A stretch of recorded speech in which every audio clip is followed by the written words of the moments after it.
She stands alone in her laboratory, surrounded by flickering surveillance screens that show every corner of her kingdom.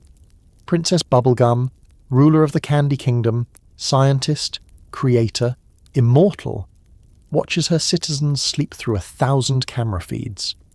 Her pink hands hover over the control panel, and in this moment, bathed in blue monitor light, she looks less like a princess and more like a warden.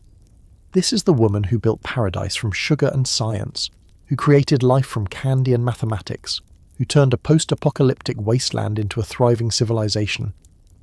But somewhere along the way, between the first candy person and the 10,000th surveillance camera, something shifted.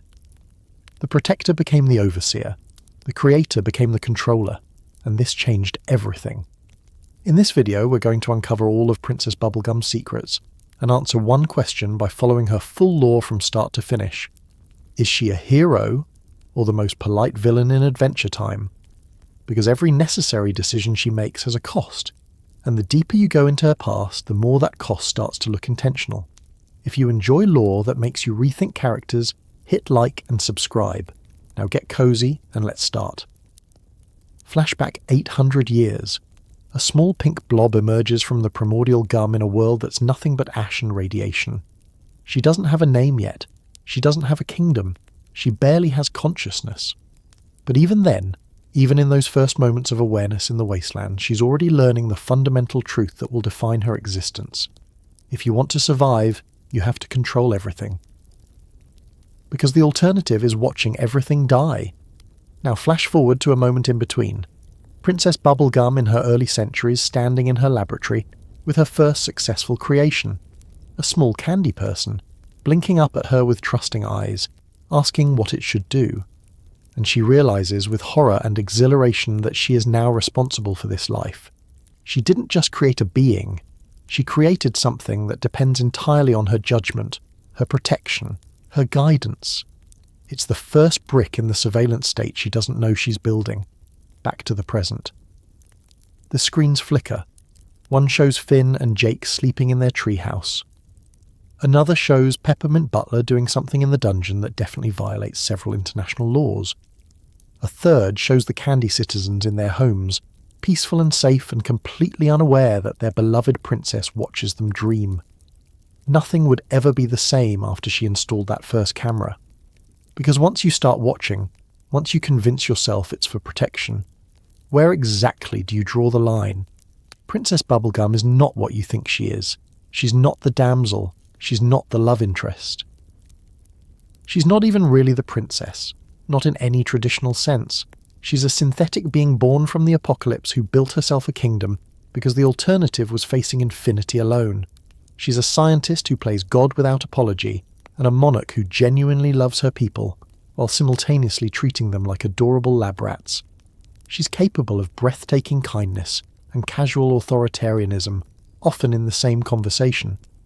And over the next 3 hours, we're going to unpack every layer of this complicated, brilliant, terrifying, tragic character, until you understand exactly how someone becomes both the hero and the villain of their own story. But let's start with a question that gets to the heart of everything. What do you do when you're immortal, scientifically brilliant, and the only truly sentient being in your entire kingdom?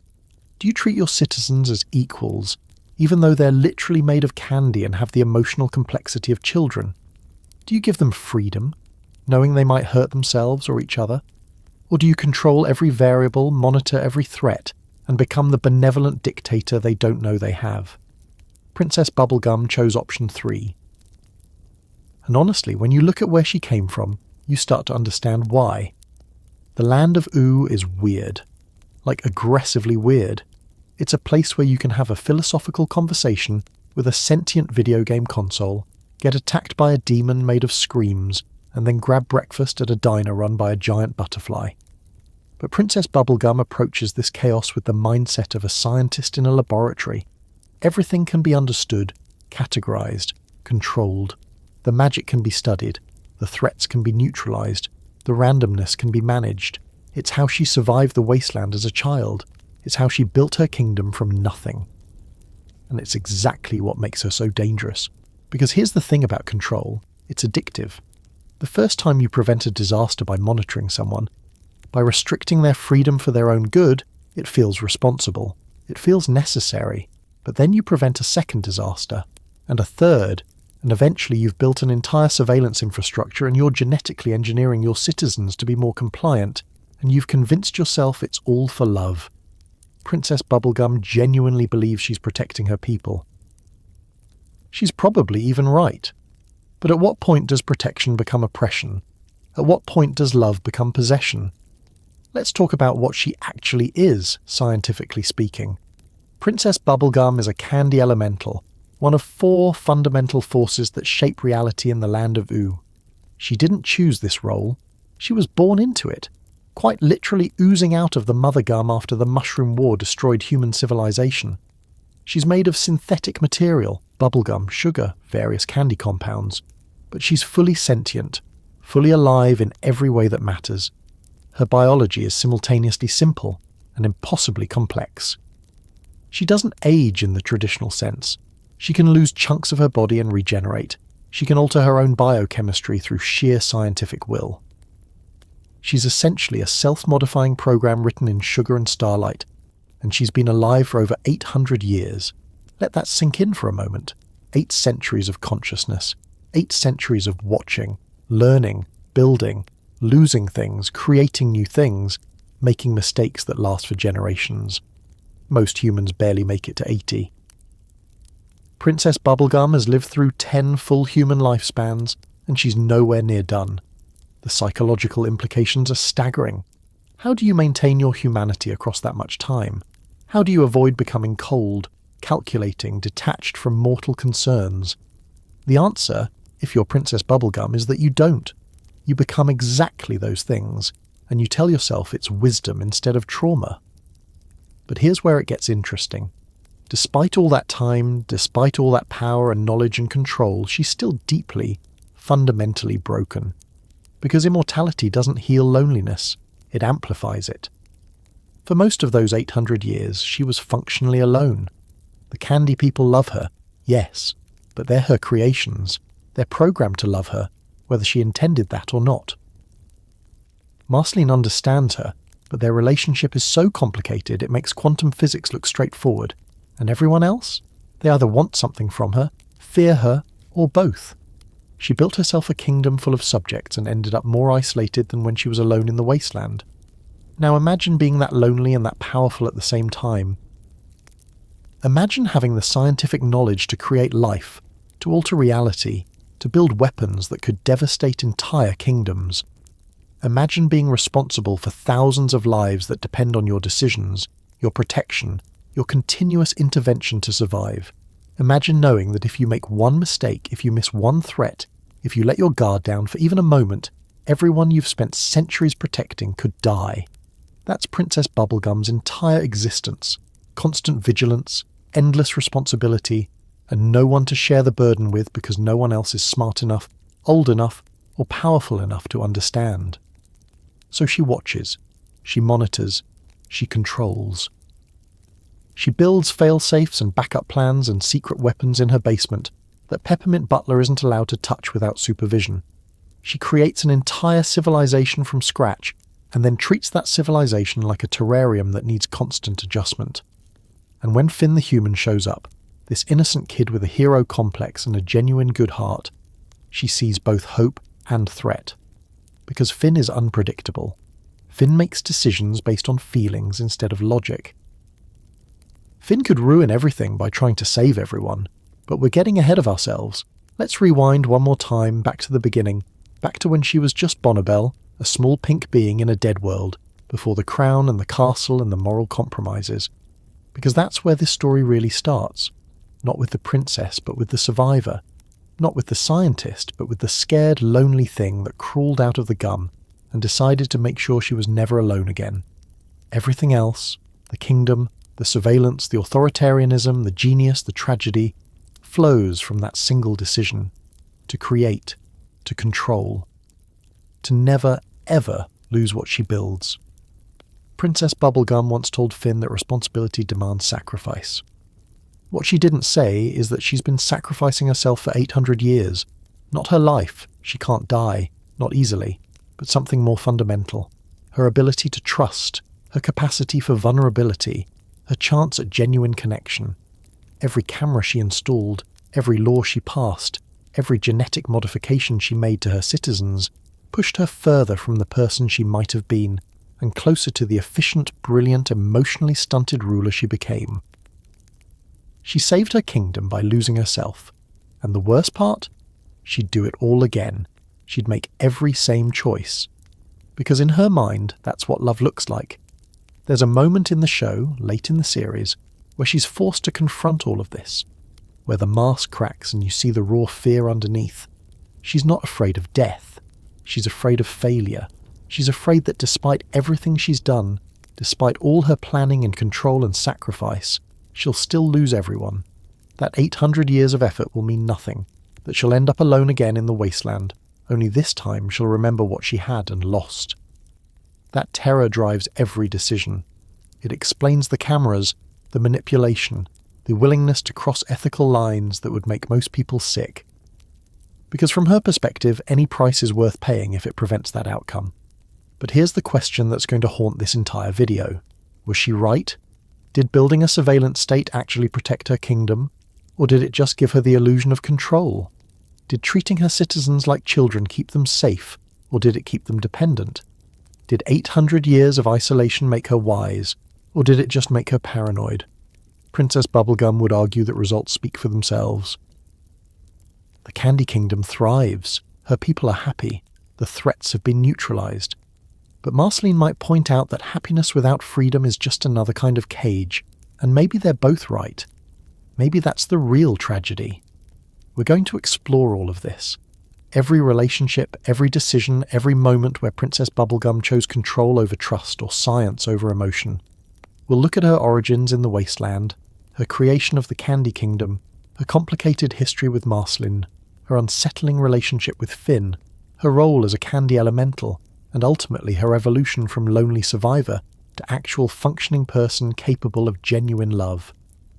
But we'll also look at her darkness, the surveillance state, the genetic experiments, the willingness to sacrifice individuals for the collective good, the authoritarian impulses dressed up as benevolent leadership, because Princess Bubblegum contains multitudes, and all of them are true at the same time. She's the scientist who creates life and the tyrant who controls it. She's the princess who genuinely loves her people, and the manipulator who treats them like chess pieces. She's the immortal who's lived through centuries and the emotionally stunted person who struggles to say I love you. She's the hero who's saved Ooh countless times, and the villain who's threatened to execute her allies for disobedience. She's brilliant and broken, kind and cruel, rational and terrified. She's Princess Bubblegum, and by the time we're done, you're going to understand exactly how someone becomes this complicated without losing their mind entirely. So buckle up. We're about to spend the next few hours inside the head of the Land of Oo's most fascinating, frustrating, morally ambiguous character. We're going to examine every choice, every relationship, every scientific breakthrough and ethical catastrophe. And we're going to answer the central question that defines her entire arc. Can someone who's built their entire identity on control ever learn to let go? Can immortality and vulnerability coexist? Can a person created to be alone ever truly connect with someone else? Princess Bubblegum would probably want to study these questions scientifically, run experiments, collect data, build mathematical models of emotional connection, and see if genuine intimacy can be achieved through systematic analysis. Because that's who she is. That's how her brain works. She sees the universe as a series of problems with solutions, and she's smart enough to solve most of them. But some problems can't be solved with science.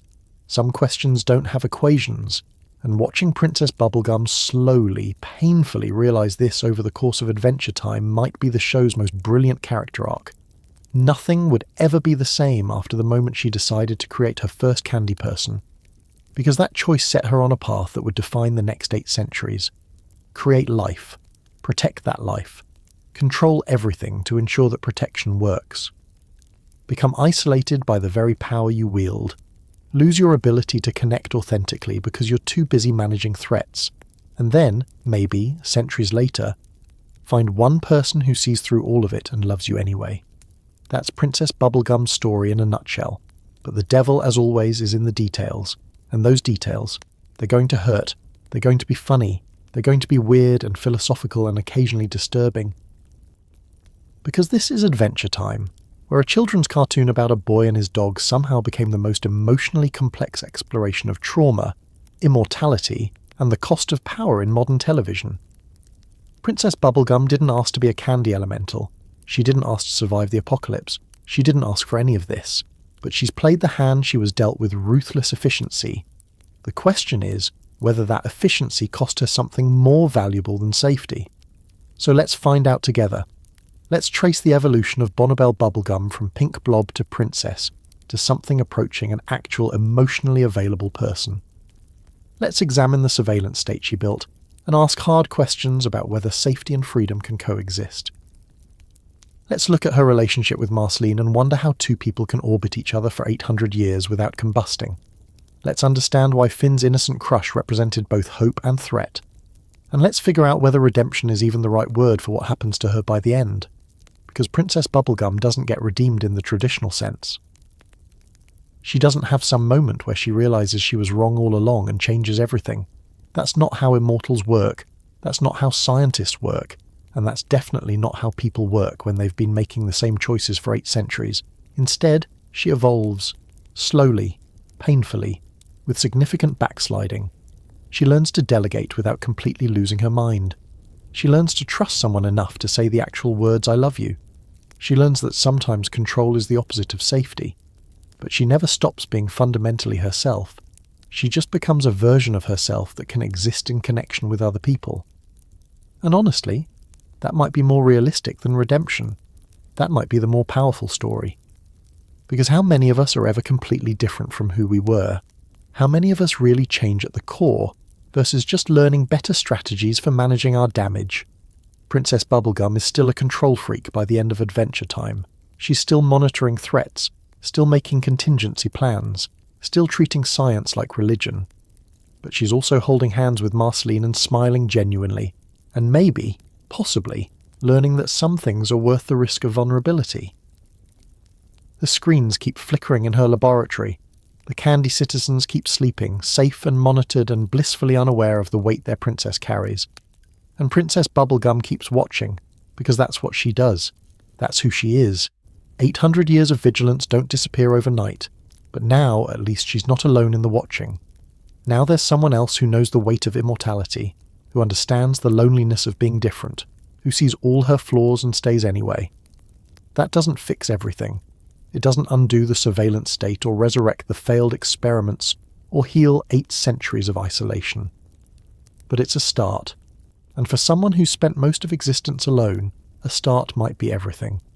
So welcome to the strange, brilliant, morally complicated world of Princess Bubblegum. Trust me, you're going to need more than mathematics to understand this one. The world ended on a Tuesday. Probably. Time gets fuzzy when nuclear fire turns continents into glass and civilization into a distant memory. The Great Mushroom War lasted about 15 minutes, which is roughly how long it takes to make a decent sandwich, and in those 15 minutes humanity decided to press every button, launch every missile, and turn the planet into a radioactive nightmare that would make Mad Max look like a vacation brochure. The bombs fell, the mutagen spread, and everything humanity had built over millennia evaporated in a cascade of nuclear fire and magical chaos. And in the aftermath, in the primordial ooze that formed from the wreckage, something pink started to bubble. Mother Gum, the source. The primordial candy entity that emerged from the post-apocalyptic soup of radiation, magic, and whatever chemicals were in the bombs that fundamentally rewrote reality. She wasn't a person in any traditional sense. She was more like a biological experiment conducted by the universe itself, a mass of sentient bubblegum that somehow achieved consciousness in the ruins. And from this massive pink entity, smaller pieces began to separate to achieve their own awareness, to become individuals. One of those pieces was Bonnibel, a small pink blob with the barest hint of humanoid form, blinking into awareness in a world that had nothing left to give. Imagine that moment. You don't have memories of being born because human brains don't form those kinds of memories that early. But Bonnibel remembers. She remembers the exact moment consciousness clicked on, when she went from being part of the mother gum to being herself, separate and aware and terrifyingly alone. She remembers the sensation of pulling away from the mass, becoming distinct, becoming Bonnibel instead of just undifferentiated candy matter. And the first thing she saw was ash. The second thing was more ash. The third thing was the skeletal remains of what used to be a building. Welcome to existence, kid. Hope you like post-apocalyptic wastelands. The land of Oo wasn't called that yet. It was just called the Wasteland or the Deadlands or occasionally what the heck happened to everything. The few survivors stumbled through the ruins trying to find food, water, shelter and occasionally their minds. Magic had been unleashed during the war, mixing with radiation in ways that made physics cry and biology give up entirely. Creatures mutated. The dead didn't always stay dead. Reality became more of a suggestion than a rule. And somewhere in this chaos, a small pink girl made of bubblegum started learning how to survive. Those early years are fragmented in her memory. Not because she's forgotten. Princess Bubblegum's mind is essentially a biological computer that never deletes files, but because she didn't have the cognitive framework yet to process what she was experiencing. She wandered through the ruins, eating whatever seemed edible, hiding from the things that definitely wanted to eat her, and slowly piecing together what a person was supposed to be. She found clothes in abandoned stores and put them on backwards. She found books and taught herself to read by candlelight in bunkers that still smelled like fear. She found laboratories with equipment that somehow survived and started experimenting because what else was there to do? The loneliness was absolute. This is important to understand. It's not like being alone for a day or a week or even a year. Bonnibel was the only thing like herself in the entire world. There were survivors.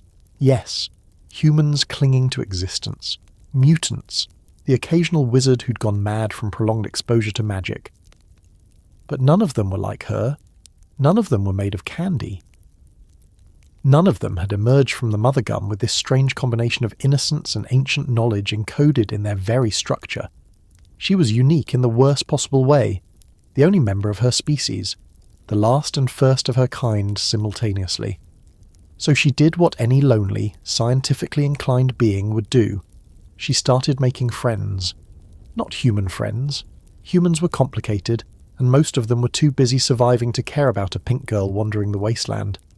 She made simple friends. Small candy creatures formed from bits of the mother gum, given just enough structure to move around and keep her company. They weren't sentient, not really. More like biological robots programmed to follow simple commands, but they were something. They were proof that she didn't have to be alone. And more importantly, they worked. Her experiment succeeded. She could create life from candy. She could impose order on chaos. She could control at least this one tiny aspect of a world that had lost all control. The scientific method became her religion. Observe the problem, form a hypothesis, test it, adjust based on results, repeat until you achieve the desired outcome or die trying. She applied this to everything: how to find clean water, how to avoid radiation sickness despite being made of organic material, how to fight off the mutant creatures that occasionally tried to eat her, how to create increasingly complex candy life forms. Each success reinforced the lesson: understanding leads to control, and control leads to survival. Each failure taught her to be more careful, more thorough, more paranoid about variables she might have missed. And then one day she met someone else who'd been wandering the wasteland for years, a girl with grey skin, a floating bass guitar, and eyes that had seen too much for someone who looked 12 years old. Marceline the vampire queen, except she wasn't a queen yet. Just a scared kid with powers she barely understood, and a dad who'd abandoned her to the apocalypse. Two lonely girls in a dead world, finding each other by accident and deciding that maybe alone together was better than alone alone. Their friendship was everything to young Bonnibel. Marceline could fly, could fight, could protect them both from threats. But more than that, Marceline understood what it meant to be different, to be something other than human in a world that used to belong to humans. They explored the ruins together, shared food when they found it, told stories to keep the darkness at bay. Marceline sang songs about the world before, passed down from her mother. Bonnibel explained the scientific principles behind why certain buildings had survived while others crumbled. They were kids, in the sense that they were young and scared and had no idea what they were doing. But they had each other, and for a while, that was enough. But here's where the cracks started forming. Even then, even in those early days of friendship, Bonnibel was building toward the person she'd become. She needed to understand everything. She needed to catalogue every plant, every mutant, every magical phenomenon they encountered. She filled notebooks with observations, with theories, with plans for how to rebuild civilization from the ashes. Marceline just wanted to survive, and maybe find some joy in the nightmare. Their priorities were already diverging.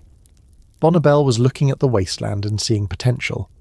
Marceline was looking at it and seeing a tomb. The discovery of the Candy Kingdom ruins changed everything.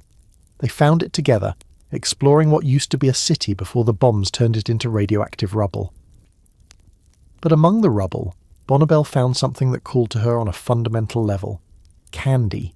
Lots of it. Not natural candy. This was the result of some pre-war experiment, some attempt to create sustainable food sources using biotechnology and sugar chemistry.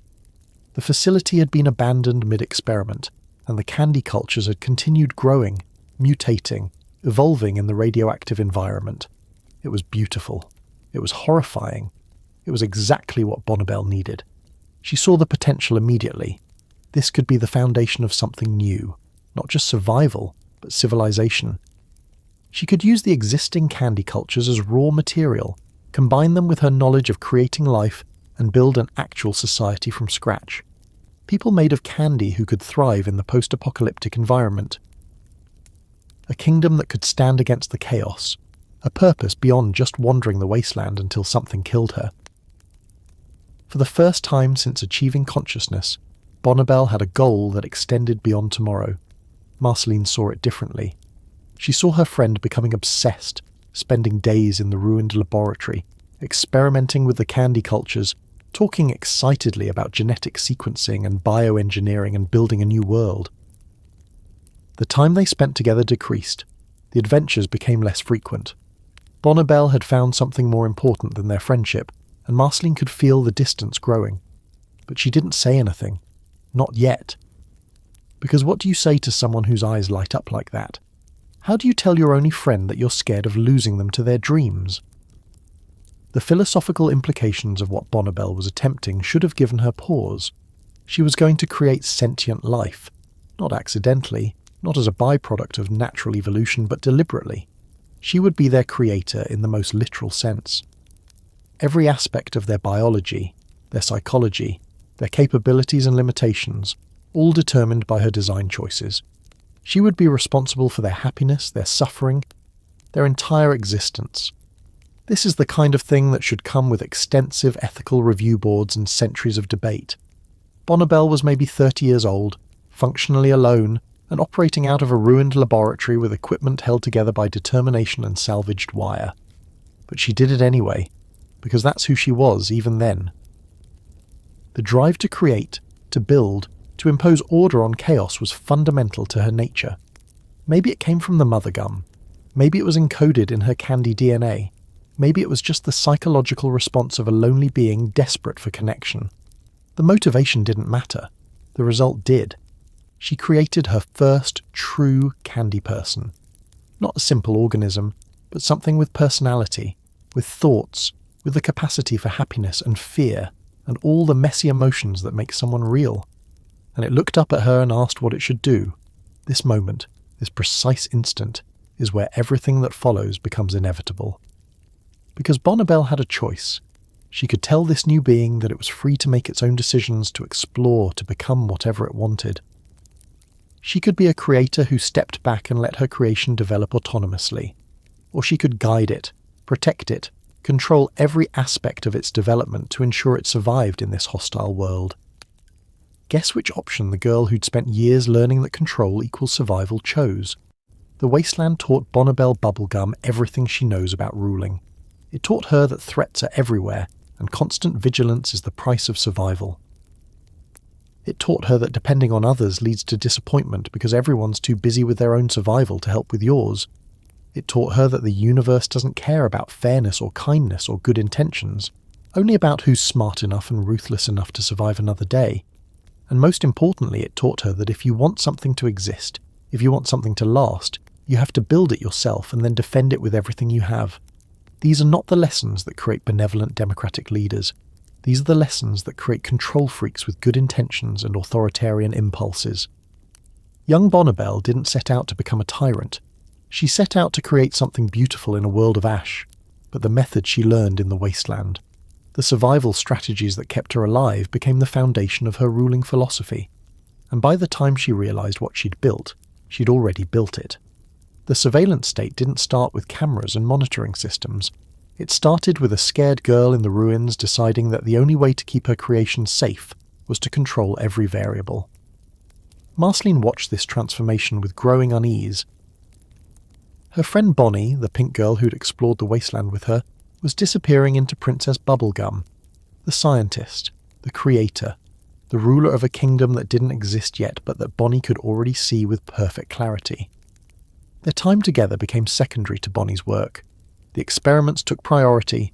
The dream of the Candy Kingdom consumed everything else. And Marceline, immortal and stubborn and deeply in love in a way she wouldn't admit for another 800 years, stayed anyway. Because leaving Bonnie alone felt worse than watching her pull away. But we're getting ahead of ourselves again. We're still in the early years, when the Candy Kingdom was just a possibility. When Bonnibel was still young enough to believe that science could solve everything, when the weight of centuries hadn't yet turned protection into paranoia. These years mattered because they set the pattern.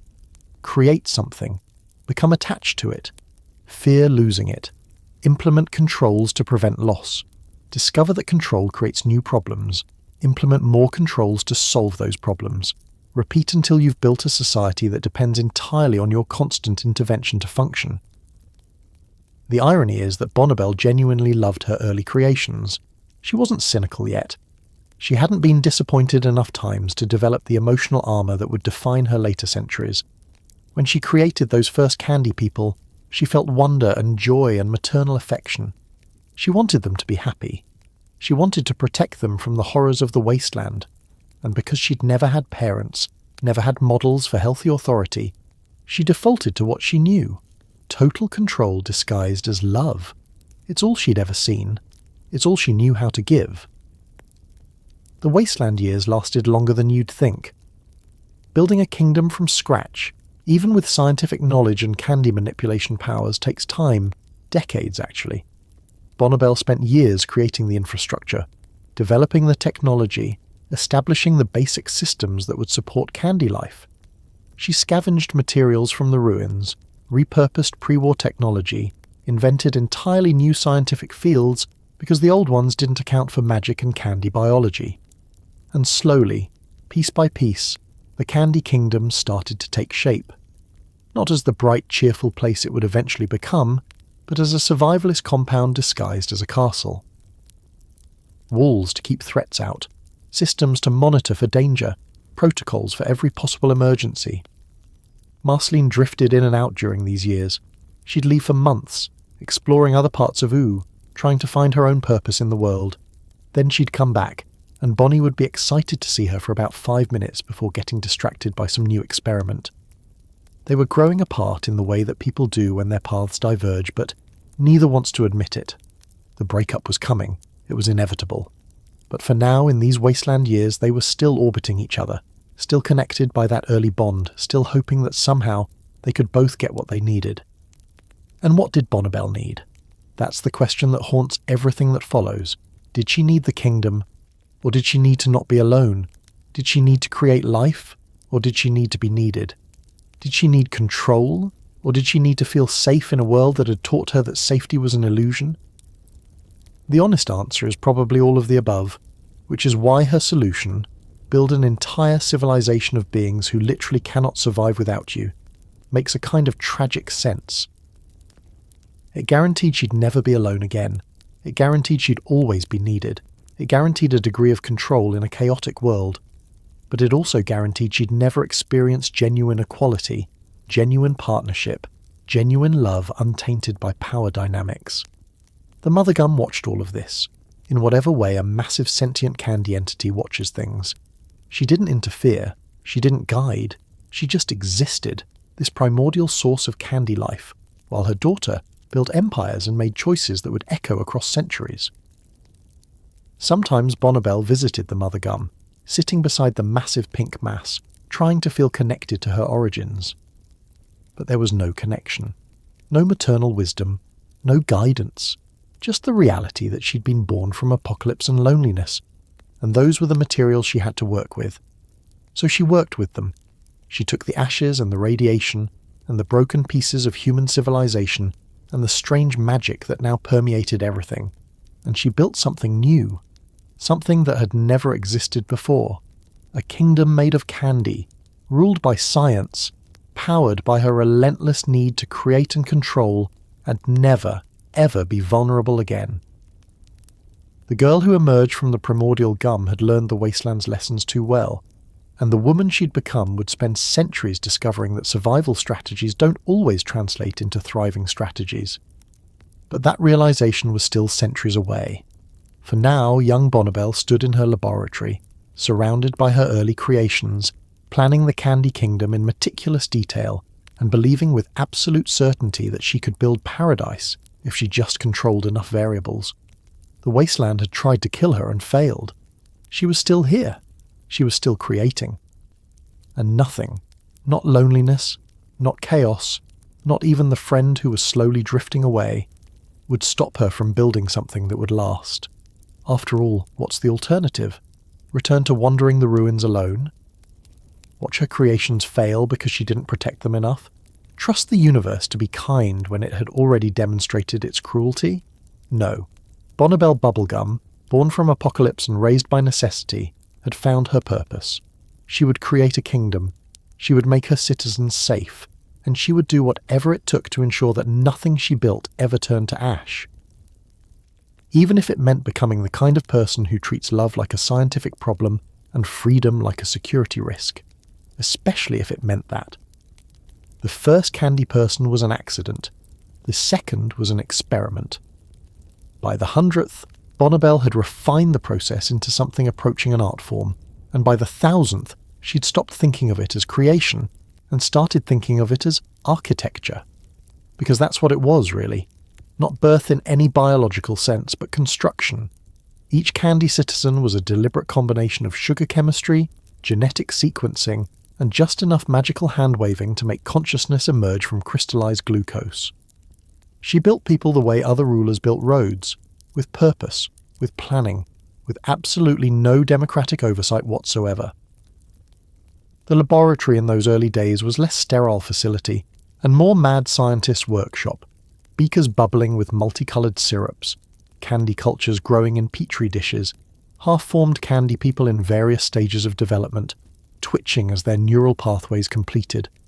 Bonnibel would spend 18 hours straight perfecting a new design, fueled by nothing but determination and whatever passed for adrenaline in candy biology.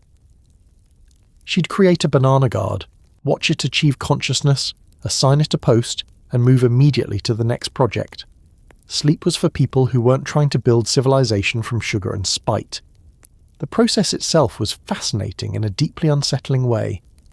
She'd start with raw candy material, bubblegum for flexibility, hard candy for structure, various sugar compounds for specific functions. Then came the genetic programming, which was less about DNA and more about imposing organizational patterns on the candy matrix until it could support consciousness. She'd sketch out personality parameters like she was coding a computer program. Intelligence level, moderate. Emotional range, cheerful to mildly concerned. Special skills, guarding, baking, administrative tasks. Loyalty to the crown, absolute. That last part wasn't even intentional at first. It just emerged naturally from the creation process. They loved her because she made them. They trusted her because they literally couldn't conceptualize not trusting her. And Bonnibel told herself this was fine. These weren't people she was creating. Not fully. They were something new. A hybrid between organic life and purposeful design. They had feelings, yes, but simple ones. They had thoughts, but directed ones. They had free will, technically, but only within the parameters she'd designed. It was like creating a very sophisticated pet that could talk and hold jobs and occasionally question why it existed, but would ultimately conclude that existing was pretty great actually. No ethical problems here. None whatsoever. Move along. The castle rose from the ruins like a pink middle finger to the apocalypse. Bonnibel designed it herself, combining pre-war architectural knowledge with her own innovations. Walls thick enough to withstand bombardment, a foundation that could survive magical assault. Rooms for every function she could imagine, and several she couldn't but built anyway just in case. The Candy citizens helped with construction, cheerfully hauling materials and following her blueprints with the kind of unquestioning obedience that should have raised red flags, but instead just made everything so much more efficient. She designed the Candy Kingdom's layout with the same obsessive attention to detail. Every street had a purpose. Every building served a function. The whole thing was an exercise in control disguised as urban planning. Guard towers positioned for maximum visibility. Residential areas arranged so she could monitor foot traffic. The castle at the centre, elevated, watching over everything.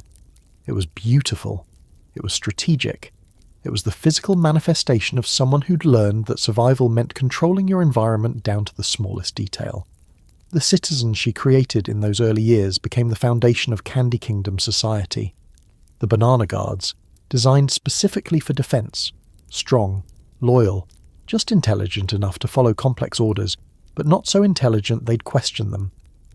The Candy people who staffed the various shops and services, each one optimized for their specific role.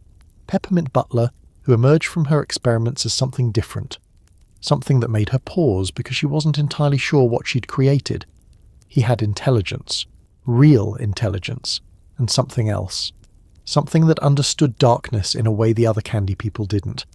She almost terminated the experiment, but then she realized having someone who could handle the things she didn't want to think about might be useful. Each creation taught her something new about the process. Some Candy people emerged fully formed and functional. Others needed adjustments, tweaking, sometimes complete reconstruction.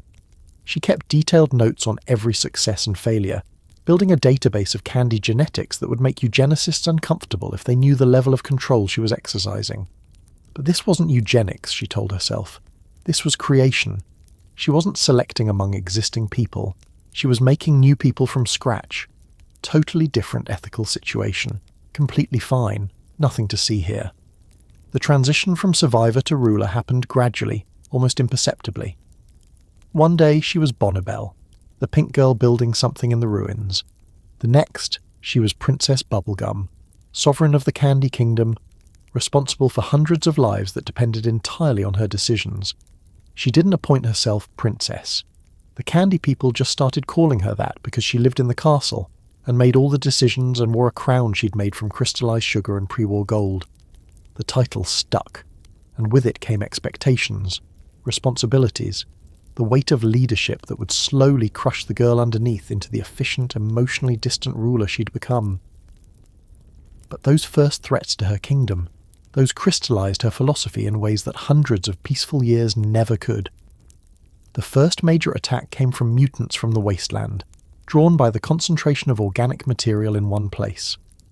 Bonnibel watched from the castle as creatures that used to be humans scaled the walls, trying to get to her citizens. The Banana Guards fought valiantly but were overmatched. Candy people died. She had to personally intervene with weapons she'd built for exactly this scenario, turning the attackers into paste with the kind of ruthless efficiency that surprised even her. Standing in the aftermath, surrounded by Candy casualties that she could rebuild, but who'd still experienced the trauma of being torn apart, Bonnibel made a decision. This couldn't happen again. She couldn't lose people because she hadn't prepared adequately. So she built better walls, installed early warning systems, created more guards, developed weapons that could neutralize threats before they reached the kingdom, and most importantly, she started monitoring everything, every approach to the kingdom, every unusual movement in the surrounding area. Every potential threat before it became an actual threat. The surveillance state didn't start with watching her citizens. It started with watching for them. The fact that those systems eventually turned inward was just mission creep. The more she built, the more she had to lose, and the more she had to lose, the more paranoid she became about losing it. This is the trap of creation when you're immortal and alone. Each new Candy person she made, each building she constructed, Each system she implemented increased the complexity of what she had to protect, and she was the only one who could protect it. The Candy people were sweet and loyal, but they weren't strategic. They weren't capable of the kind of long-term planning that survival required, so Bonnibel planned for everyone.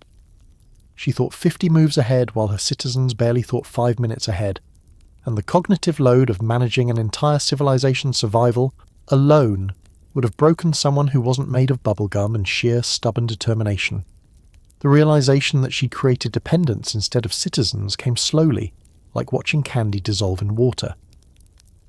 She'd designed them to need her, but she'd told herself it was just for the early years, until the kingdom was established. Except the kingdom was established now, and they still needed her for everything. Every major decision, every complex problem, every situation that required thinking beyond simple cause and effect. She'd created a society of children in adult bodies, and she'd done it deliberately, whether she admitted it or not. Because children are easier to protect. Children do what they're told. Children don't question why their princess has cameras in every corner of the kingdom. Peppermint Butler became her right hand in ways that would disturb anyone who thought too hard about it. He understood the dark work that leadership required, the surveillance, the contingency plans that involved sacrificing individuals for the collective good, the weapons research that violated several natural laws and at least one magical treaty. He never questioned her decisions, he just implemented them with disturbing efficiency. And Bonnibel appreciated that more than she'd ever admit. Having one person who understood that safety required ugliness, who could handle the moral compromises so she didn't have to think about them too hard, was invaluable.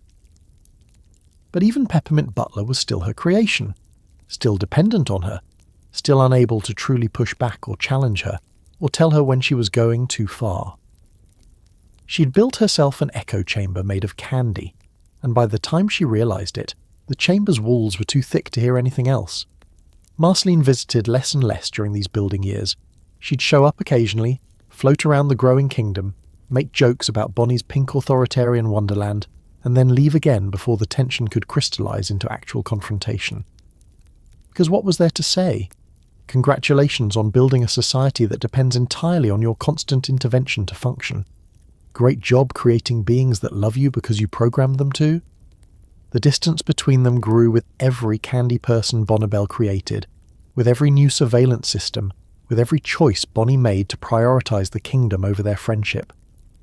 The philosophical implications of what she was doing would have kept ethics boards busy for decades. She was creating conscious beings with predetermined personalities and limitations. She was imposing her will on their very existence before they had the chance to develop naturally. She was building people to fit roles instead of letting people find their own roles, and she justified it all with the same logic. They were happy, weren't they? They had purpose. They had community. They had safety in a world that offered none. What did it matter if their happiness was designed, their purpose assigned, their safety dependent on accepting surveillance as love? The candy citizens themselves seemed blissfully unaware of these complications. They went about their lives with cheerful determination, working their assigned jobs, participating in kingdom activities, adoring their princess with the kind of uncritical devotion that should have been a warning sign. When Bonnibel walked through the streets, they waved and smiled and asked if she needed anything. Never questioning why she knew so much about their private lives, never wondering why the banana guards reported to her about every minor disturbance, never considering that maybe, possibly, their beloved creator might be just a tiny bit of a control freak with authoritarian tendencies. Or maybe they did know, on some level. Maybe they understood perfectly well that they lived in a benevolent dictatorship.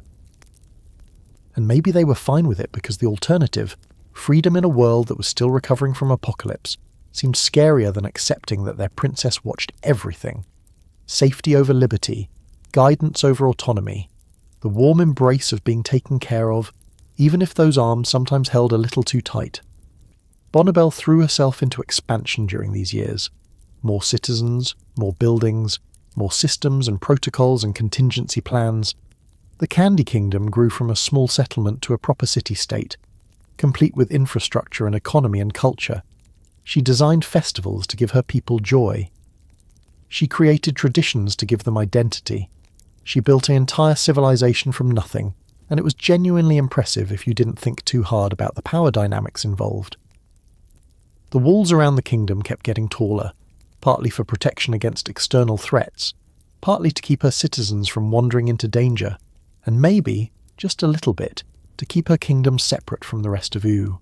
Her kingdom, her rules, her citizens who loved her without question because she'd designed them that way. It was perfect. It was sustainable. It was absolutely, definitely not going to create any long-term psychological problems for anyone involved. She started keeping detailed files on every citizen, not just biological data, but behavioural patterns, who they talked to, what they worried about, their habits and preferences and fears, all stored in her growing database, justified as necessary for their healthcare and safety. If you knew everything about someone, you could anticipate their needs before they even expressed them. You could solve problems before they became problems. You could create the illusion of freedom while actually controlling every meaningful variable. It was efficiency. It was good governance. It was definitely not deeply invasive monitoring of beings who had no capacity to consent to such monitoring. The first camera system was just for the walls, external security, watching for threats from outside, but then she added cameras to the gates, and then to the main streets, and then to the residential areas, just the common spaces. And then, well, if she was monitoring the common spaces, didn't it make sense to monitor the private spaces too? For safety, in case of emergency, just as a precaution. The slope wasn't even slippery. It was a vertical drop into surveillance state territory, and Bonnibel jumped off it with eyes wide open, convinced she was flying instead of falling. Her citizens never objected. Why would they? They trusted her. They loved her. She'd created them, cared for them, protected them from every threat. If Princess Bubblegum wanted to watch them sleep, there was probably a good reason. If she monitored their conversations, it was for their own good. If she sometimes made decisions about their lives without consulting them, well, she knew best. She always knew best. She'd literally designed their brains. Who better to decide what was good for them? The tragedy is that she genuinely believed this. Every camera installed, every protocol implemented, every new layer of control added to the system, she did it all from a place of love. Twisted, possessive, deeply unhealthy love, but love nonetheless. She cared about her citizens, she wanted them safe and happy. And if achieving that required treating them like beloved pets instead of autonomous beings, well, they were sort of pets anyway, weren't they? Pets that talked and had jobs and occasionally had opinions, but still fundamentally dependent on her for their continued existence. The banana guards multiplied until there was one on every corner. Not because crime was rampant. Crime in the Candy Kingdom was almost non-existent because who commits crimes in a surveillance state where the ruler knows everything? But because visible security made her feel better. Made her feel like she had control. Like she could prevent the next disaster before it happened. Like she could finally, after all these years of surviving the wasteland's chaos, impose perfect order on at least this one small corner of Ooo. Years passed. Decades. The Candy Kingdom became an established part of Oo's geography. Other kingdoms rose and fell. Princesses claimed territories and built their own societies, but none of them did it quite like Bubblegum. None of them created their citizens from scratch. None of them implemented quite such thorough monitoring systems. None of them approached rulership with the methodology of a scientist conducting a never-ending experiment where the variables were people and the desired outcome was a utopia that could never be threatened. She rarely thought about the mother gum anymore. That primordial source seemed irrelevant to what she'd built.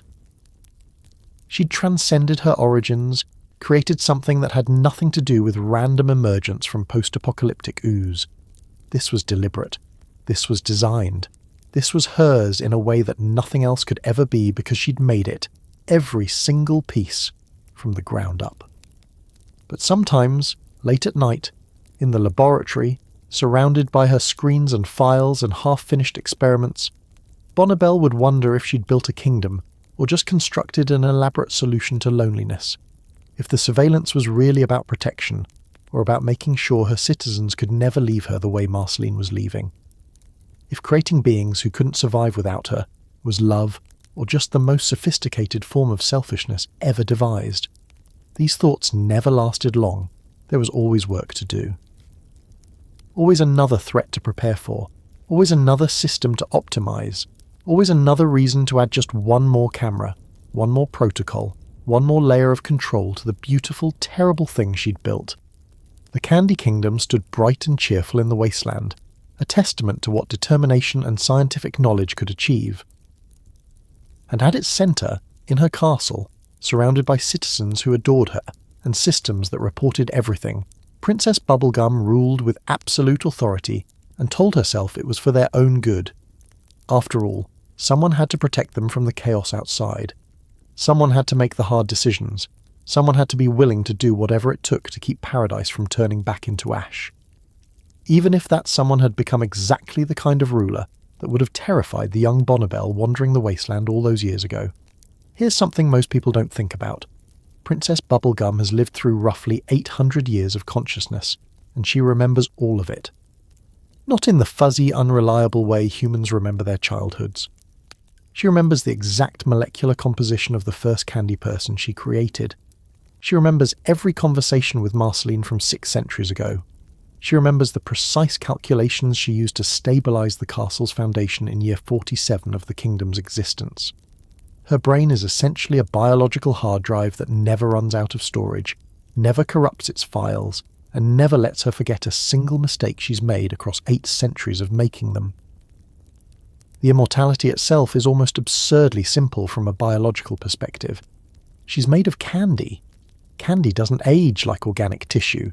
There's no cellular degradation, no telomere shortening, no gradual breakdown of complex biological systems. Her body maintains itself through a combination of candy chemistry and whatever magical nonsense makes sentient bubblegum possible in the first place. She can lose limbs and regrow them. She can modify her own biology on the fly. She can theoretically exist indefinitely as long as she doesn't get eaten, dissolved, or subjected to extreme temperatures that would fundamentally alter her molecular structure. It's the kind of immortality that would make vampires jealous, except without any of the cool weaknesses like sunlight or garlic. But the psychological immortality? That's where things get complicated. Because bodies might not age, but minds aren't supposed to accumulate 800 years of memories, experiences and trauma without some kind of reset mechanism. Human brains forget things for a reason. Forgetting is healthy. It allows you to move on, to change, to not be constantly weighed down by every embarrassing thing you said in 3rd grade. Princess Bubblegum doesn't get that mercy. She remembers 3rd grade and 4th grade and the 53rd grade and every grade after that for centuries. She remembers every relationship that failed, every experiment that went wrong, every citizen she couldn't save, every time she chose the kingdom over personal connection.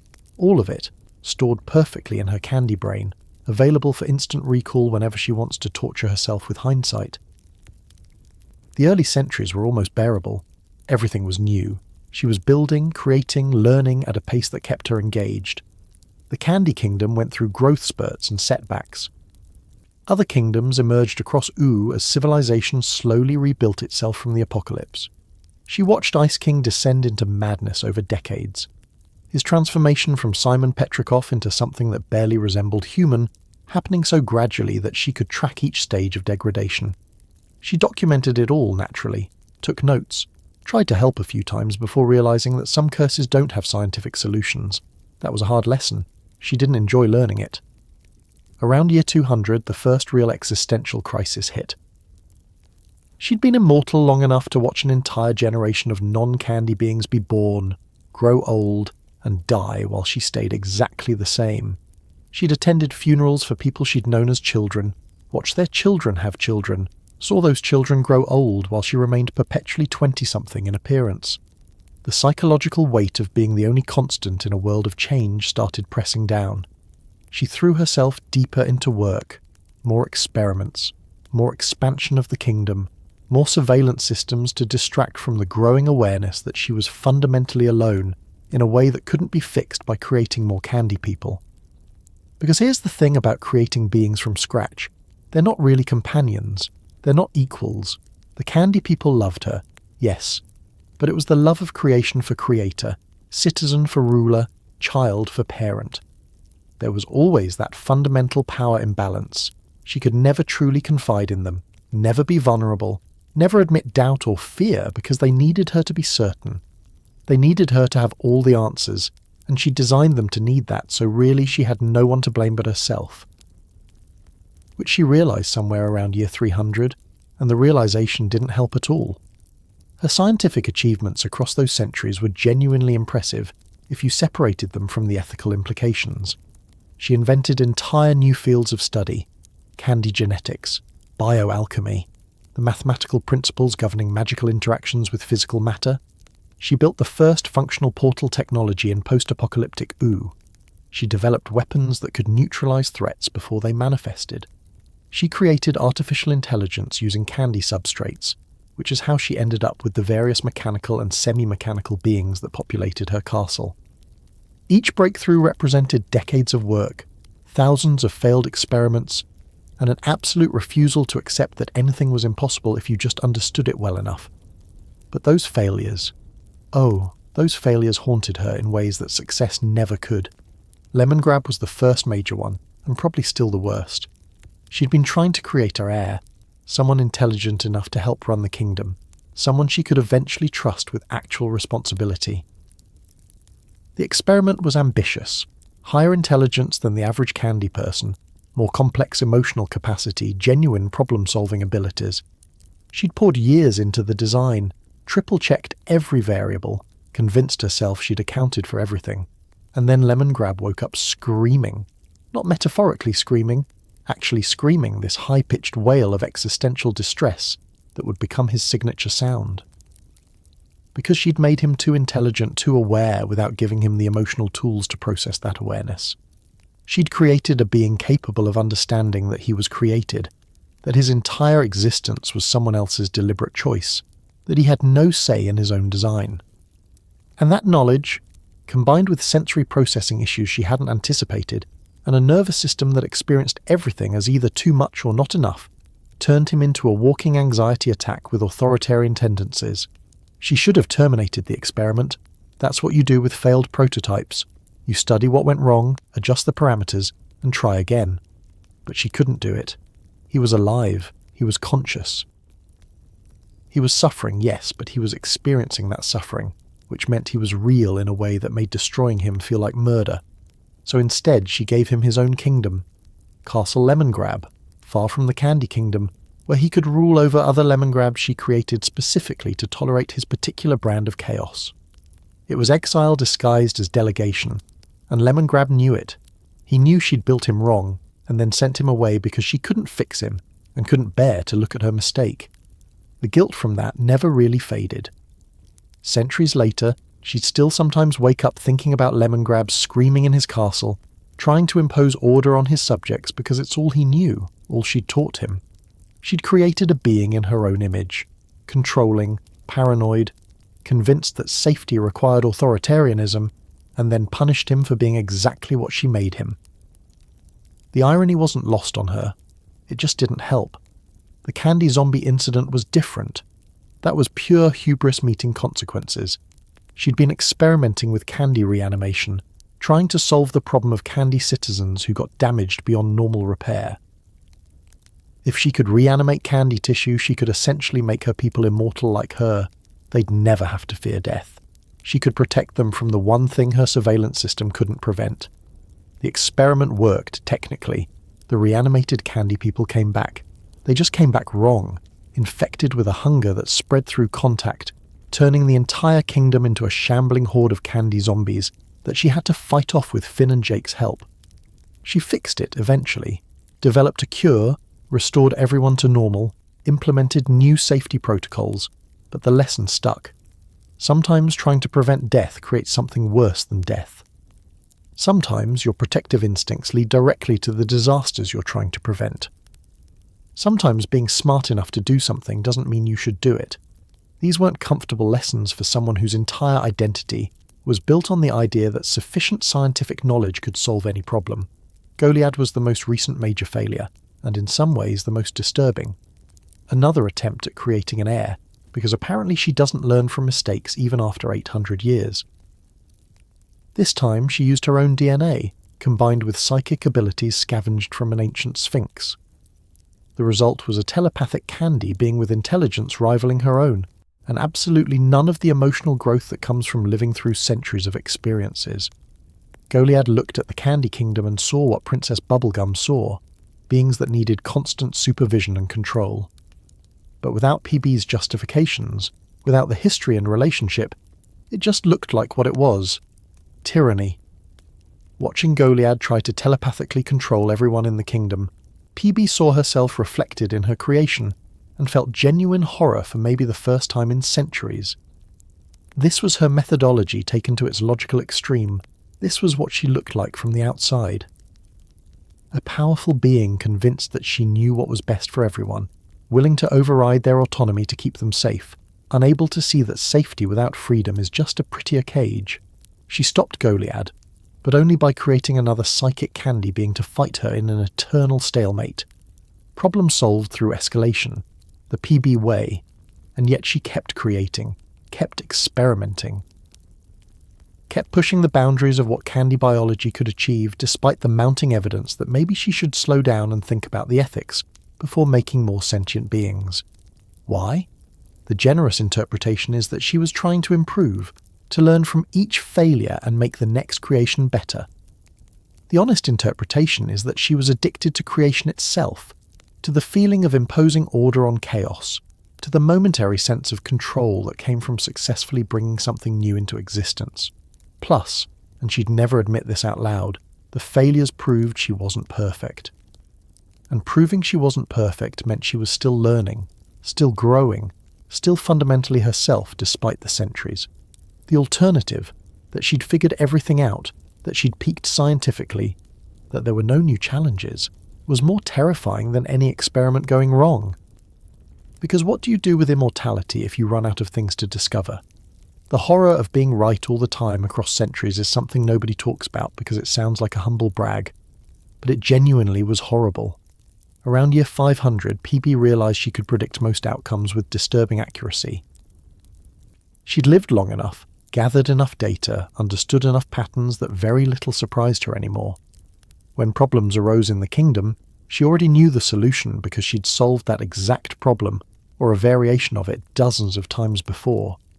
When conflicts emerged between kingdoms, she could see the trajectory from initial disagreement to final resolution, like she was reading a script she'd memorized.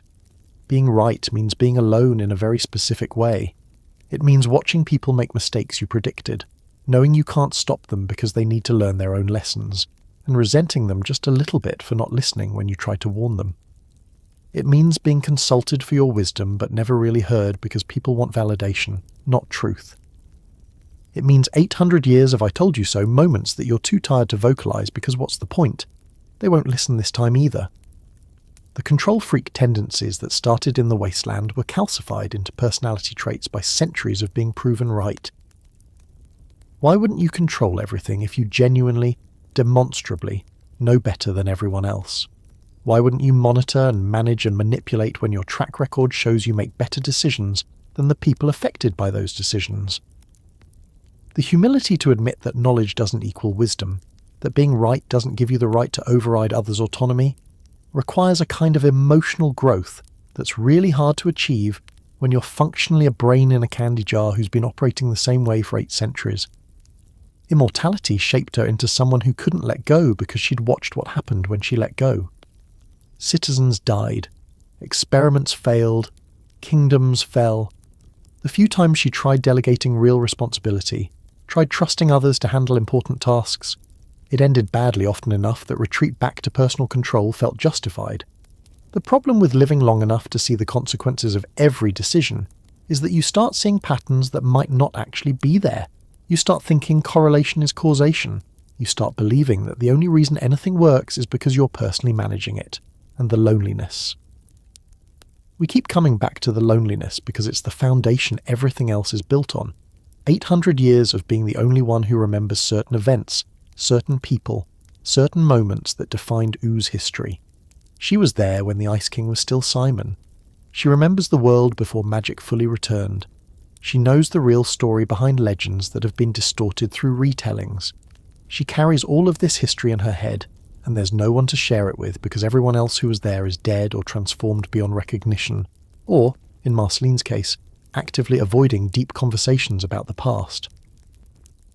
Marceline was the only other being in EU who came close to understanding immortality's weight. The Vampire Queen had her own centuries of existence, her own accumulated trauma, her own struggle with watching the world change while staying fundamentally the same. They should have been able to connect over this shared experience. They should have been able to support each other through the unique psychological challenges of never aging. But instead, they spent most of those centuries in a weird dance of almost reconciliation, both too stubborn and damaged to actually bridge the gap between them. The few times PB tried to connect with mortals on a deeper level just reminded her why she didn't bother. They'd die. Maybe not immediately, but soon enough from her perspective. She could invest emotionally in someone, open up, be vulnerable, and then watch them age and die while she stayed exactly the same.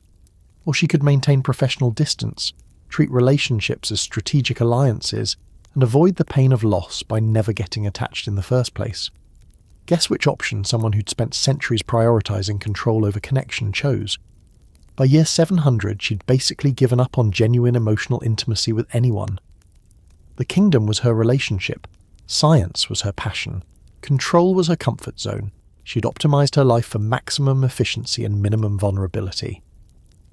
She'd created systems that ran smoothly, citizens who adored her, defenses that protected against every conceivable threat.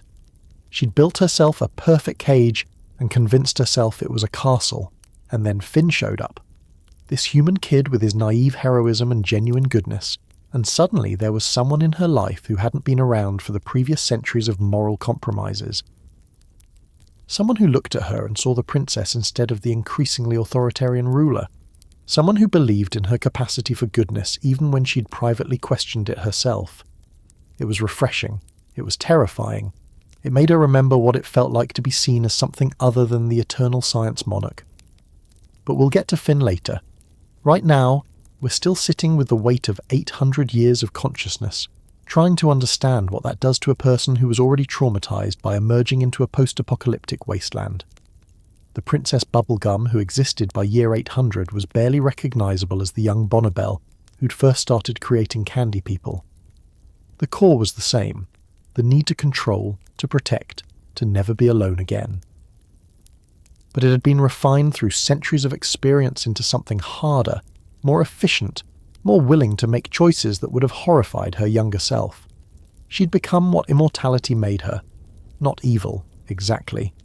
Not cruel for cruelty's sake, but fundamentally unable to prioritize individual autonomy over collective safety, unable to trust others with real responsibility, unable to be vulnerable because vulnerability had burned her too many times across too many centuries.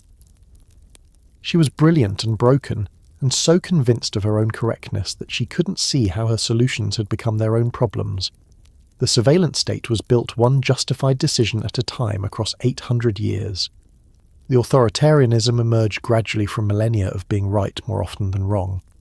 The emotional distance developed naturally from watching everyone you might care about eventually die or leave or transform into something unrecognizable. None of it was dramatic. None of it was a sudden descent into tyranny. It was just the slow accumulation of defense mechanisms across enough time to make those mechanisms feel like fundamental personality traits. And the worst part, she couldn't even say she'd do it differently. Given the same circumstances, being born from apocalypse, being immortal, being responsible for beings you created from scratch. What other path was there? Trust more? She'd tried that. It failed. Control less? That led to disasters. Be more emotionally open? That led to 800 years of accumulated grief from losing people. The strategies she'd developed weren't pathological. They were adaptive. They'd kept her sane and her kingdom safe across 8 centuries. They'd just also made her into someone who installed cameras in her citizens' homes and called it love. But 800 years is a long time to maintain the same patterns. Long enough that even the most stubborn candy monarch might start wondering if being right all the time is worth being alone forever. Long enough that the cracks in the perfect system start showing. Long enough that maybe, just maybe, someone who spent centuries avoiding vulnerability might be ready to try something different. Or maybe not. Maybe 800 years is exactly long enough to make change impossible. Maybe you become your coping mechanisms after that much time. Maybe immortality doesn't allow for growth, just for more sophisticated versions of the same mistakes. We'll find out which one it is. But first, we need to talk about the relationships that defined those 800 years. The friendships she ruined. The love she couldn't accept. The people who tried to connect with her despite the walls she'd built. Because even immortal candy monarchs don't exist in isolation, no matter how hard they try. Let's talk about the most complicated relationship in the land of Ooo, and possibly in all of animated television. Two immortal beings who met as children in the apocalypse, became best friends, fell in love without saying it, broke each other's hearts, spent 800 years pretending they were over it, wrote passive-aggressive songs about each other, saved each other's lives multiple times, and finally, admitted what everyone with functioning eyes had known for centuries. This is the story of Princess Bubblegum and Marceline the Vampire Queen, and it's messy in ways that make quantum physics look straightforward. The first time they met, Marceline was hiding in a crater eating red things she'd scavenged from the ruins, and Bonnibel was a small pink blob who'd just discovered that loneliness is worse than radiation poisoning. Marceline could have eaten her. Probably should have, from a survival perspective. Small candy creature full of sweet nutrients wandering alone in the wasteland. That's basically a post-apocalyptic food delivery service. But Marceline was like 7 years old emotionally, and even half-feral vampire children have standards about eating things that look at you with big trusting eyes and ask what you are. So instead of dinner, Bonnibel became something more dangerous. A friend. Maybe the first real friend Marceline had after her mum died, and her dad abandoned her to the apocalypse because he had demon lord responsibilities, or whatever excuse deadbeat interdimensional beings use. They were both alone in a world that had ended, both different from the few surviving humans, both scared and trying really hard not to show it. It was the kind of friendship that forms when you're the only two kids at the end of the world, and the alternative to connection is slowly going insane from isolation. Those early years together were probably the happiest either of them had been since the bombs fell. They explored the ruins, scavenged supplies, told stories to keep the darkness at bay. Marceline would play songs on whatever instrument she found, and Bonnibel would explain the scientific principles behind why certain buildings collapsed while others stood. Marceline protected them from physical threats with her powers. Bonnibel figured out which water sources were safe and which would give you mutations that made your teeth fall out. They were a team. They were sisters by circumstance, if not biology. They were each other's entire social world. And then Bonnibel found the Candy Kingdom ruins and everything started changing in slow motion, like watching a relationship die across decades instead of days. At first it was fine. Marceline supported Bonnie's experiments, thought it was cool that her friend could create life from sugar. She'd hang around the laboratory, play bass while Bonnie worked, make jokes about the early candy prototypes that looked more like pink blobs than people. But then the experiments became more serious, more time-consuming, more important than hanging out, than exploring, than their friendship. The shift was so gradual that neither of them noticed until they were already on opposite sides of it. Bonnibel would cancel plans because she was on the verge of a breakthrough. Marceline would show up and find Bonnie too distracted to really talk. Days between hangouts became weeks, then months, and neither of them said anything because what do you say? I miss you feels too vulnerable. Your abandoning me for candy people sounds accusatory. So they just let the distance grow while pretending everything was fine. The shirt incident is legendary among Adventure Time fans for good reason, because it encapsulates everything about their relationship in one devastating object. Marceline had given Bonnibel her favourite rock band shirt, the one she'd worn constantly, that smelled like her and represented one of the few connections to the world before. It was intimate in a way that neither of them would have been able to articulate at the time. You don't give someone your favourite shirt unless it means something, unless they mean something, and Bonnibel wore it, for a while. But then one day Marceline came to visit and found Bonnie wearing it, while cleaning up toxic waste or calibrating dangerous equipment, or doing something that got the shirt ruined. It wasn't even that Bonnie didn't care. She cared. She just cared about the kingdom more. She cared about her experiments more. She had priorities, and Marceline's shirt, no matter how significant, couldn't compete with building civilization from scratch.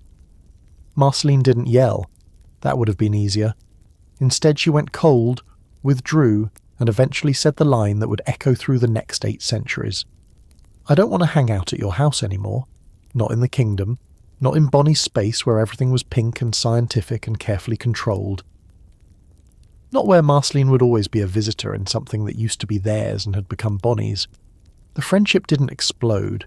It just collapsed inward like a dying star, leaving behind this dense core of unresolved feelings that neither of them knew how to process. And then they spent 800 years not talking about it. 800 years! That's not a typo. That's not an exaggeration. 2 immortal beings who'd once been each other's entire world went through centuries of awkward encounters, passive-aggressive interactions, and carefully maintained distance because actually discussing their feelings was apparently harder than surviving the apocalypse. The passive-aggressive song era was something special. Marceline would write songs about princesses who cared more about their kingdoms than their friends, burying vulnerability under layers of irony and punk rock aesthetics. Songs about eating red like it was apples, which everyone knows is about drinking the colour from Bonnie's shirt. Songs about drifting apart and growing cold and all the ways you can say I miss you without actually saying it. She'd perform these songs knowing Bubblegum might hear them, might understand what they meant, but maintaining plausible deniability because if you never say it explicitly, you never have to deal with the rejection. Princess Bubblegum, being Princess Bubblegum, responded with her own brand of passive aggression. She'd show up to events Marceline attended with new boyfriends or romantic interests, making sure Marceline saw her moving on. She'd make comments about responsibility and duty that were definitely not directed at anyone specific, but somehow always seemed to be said when Marceline was in earshot. She'd be professionally cordial, achingly polite, treating Marceline like any other citizen of Ooh instead of someone who knew her before she became the princess. The worst part is they both still cared desperately. You don't spend 800 years being weird about someone unless they matter. You don't write songs about someone you're over. You don't carefully maintain professional distance unless you're terrified of what might happen if that distance collapses. They were both so scared of vulnerability, of being hurt again, of admitting that the breakup still mattered after all this time, that they locked themselves into this pattern of almost reconciliation that went nowhere. Every interaction was loaded with 8 centuries of baggage. Marceline would make a sarcastic comment, and Bubblegum would respond with something cutting disguised as politeness. Bubblegum would try to be helpful, and Marceline would interpret it as condescension. They'd have moments of genuine connection, remember why they'd been friends, start to lower their guards, and then panic and retreat back to safety. It was exhausting to watch, and presumably even more exhausting to live through. The What Was Missing episode is where the carefully maintained facade started cracking. The Door Lords stole their stuff, including Marceline's bass and Hambo, the teddy bear that represented her connection to her mom and Simon. To get through the magical door and retrieve their items, they had to play a genuine song together. Not performance, not pretense, actual truth. And what came out was 800 years of repressed feelings exploding in musical form. Marceline's song about bubblegum was devastating in its honesty. All about her bubblegum, how she couldn't help it, how she was into her. Sung with this raw vulnerability that Marceline usually hid under 17 layers of cool detachment and sarcasm. It was an admission. It was a confession. It was everything she'd been unable to say directly for centuries, coming out in 3 minutes of punk rock heartbreak. And Bubblegum's face during that song, the way her expression shifted from surprise to understanding to something that looked like panic, told you everything about how deeply this hit. Because Bubblegum had known, on some level. You don't spend 800 years orbiting someone without understanding why. But having it said explicitly, having Marceline strip away all the plausible deniability and just put it out there, forced her to confront what she'd been avoiding.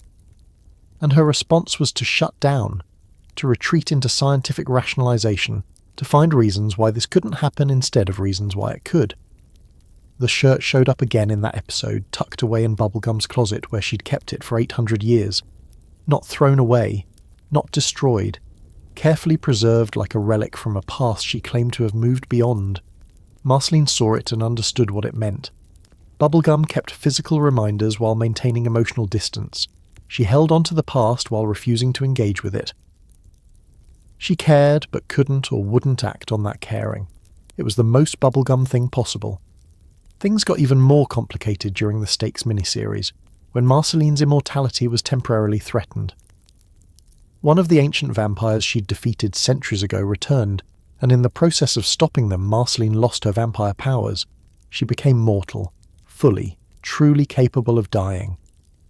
And Princess Bubblegum's response to this revealed everything she'd been hiding for 8 centuries. She went into full protective mode, monitoring Marceline constantly, developing contingency plans, creating weapons and serums and backup protocols. She worked around the clock, barely sleeping, driven by this visceral terror of losing Marceline permanently.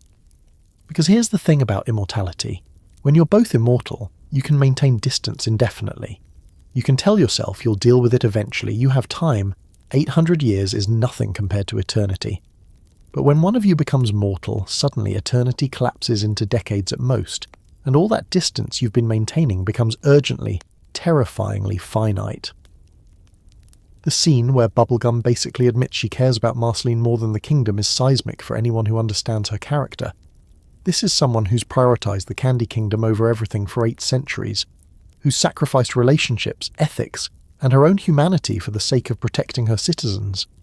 And she's looking at Marceline and saying explicitly that this one person matters more than all of that. It's the most honest she'd been in centuries. It's also terrifying for her, admitting to caring that much, making herself that vulnerable. Marceline, of course, responded with sarcasm and deflection, because these two are functionally incapable of having a straightforward emotional conversation. But she heard it. She understood. And when her immortality returned at the end of Stakes, there was this unspoken agreement between them that something had shifted. They weren't together yet. They weren't even really talking about what was happening. But the wall between them had developed cracks large enough to see through. The reconciliation happened slowly, almost imperceptibly over the remaining seasons. They started spending more time together. Not in a formal dating way, just existing in each other's orbit more comfortably. Jamming together, helping each other with various crises, having actual conversations instead of passive-aggressive exchanges, learning how to be around each other without the weight of 800 years of baggage crushing every interaction. Princess Bubblegum had to learn how to be vulnerable, which went against every survival instinct she'd developed. She had to accept that caring about someone meant giving them power to hurt you, and trust that maybe they wouldn't. She had to prioritize emotional connection over strategic advantage. She had to admit, out loud, that she'd been wrong, that pushing Marceline away, that choosing the kingdom over their friendship, that spending 8 centuries maintaining distance, all of it had been a mistake driven by fear rather than wisdom. Marceline had to learn how to trust again after being abandoned by everyone she'd ever cared about. Her mum died, her dad left. Simon forgot her. Bonnie chose the kingdom. Everyone left one way or another, and building walls became survival. Letting Bubblegum back in meant accepting the possibility of being hurt again, of caring about someone who might prioritize literally anything over their relationship, of being vulnerable with someone who'd proven they could destroy her. They had to relearn each other. The Bonnibel that Marceline knew in the wasteland wasn't the Princess Bubblegum who existed now. 8 centuries of ruling had changed her fundamentally, and the young vampire girl Bonnie remembered had become the vampire queen, with her own scars and defences and complicated relationship with immortality. They were different people trying to build something new while honouring what they'd once had. The finale gave us what fans had waited years for, them together, actually together, holding hands and smiling at each other with genuine affection instead of guarded politeness. It wasn't dramatic. There was no big confession scene. They just existed together in a way that felt natural, comfortable, right? Like they'd finally figured out how to be immortal and in love at the same time, how to trust despite 8 centuries of reasons not to, how to choose each other after spending most of their existence choosing everything else. And here's what makes it beautiful. They're still fundamentally themselves. Bubblegum is still a control freak. Marceline is still sarcastic and guarded. They haven't magically fixed all their issues through the power of love. They've just decided that working through those issues together is worth it. That being imperfect together is better than being perfect alone. That 800 years of loneliness taught them the value of connection, even when connection is scary and messy and requires constant effort. Their relationship represents everything Adventure Time understood about love and growth. It's not about grand gestures or dramatic moments. It's about two damaged people slowly learning to trust each other despite every reason not to. It's about choosing vulnerability when your entire existence has taught you that vulnerability leads to pain. It's about 800 years of almost and finally getting to yes. Princess Bubblegum spent centuries building walls to protect herself. Marceline spent centuries drifting to avoid attachment. They found each other anyway. They broke each other and healed each other, and finally, after literal centuries of complication, figured out how to just be together. Not perfect, not without issues, just together, and honestly, for two immortal beings who'd watched the world end and rebuilt themselves from the trauma, that's probably the best happy ending either of them could hope for. Sometimes the person who knows you best is also the person you hurt most. Sometimes love means spending 800 years learning the same lesson over and over until it finally sticks. Sometimes you have to lose someone to understand what they meant. And sometimes, if you're really lucky and really stubborn and really immortal, you get a second chance to do it right. They took it. Finally. Picture this. A 13-year-old boy with a hero complex the size of Ooh looks at an 800-year-old candy monarch and decides she's the most perfect being in existence. He writes her terrible poetry. He risks his life to impress her.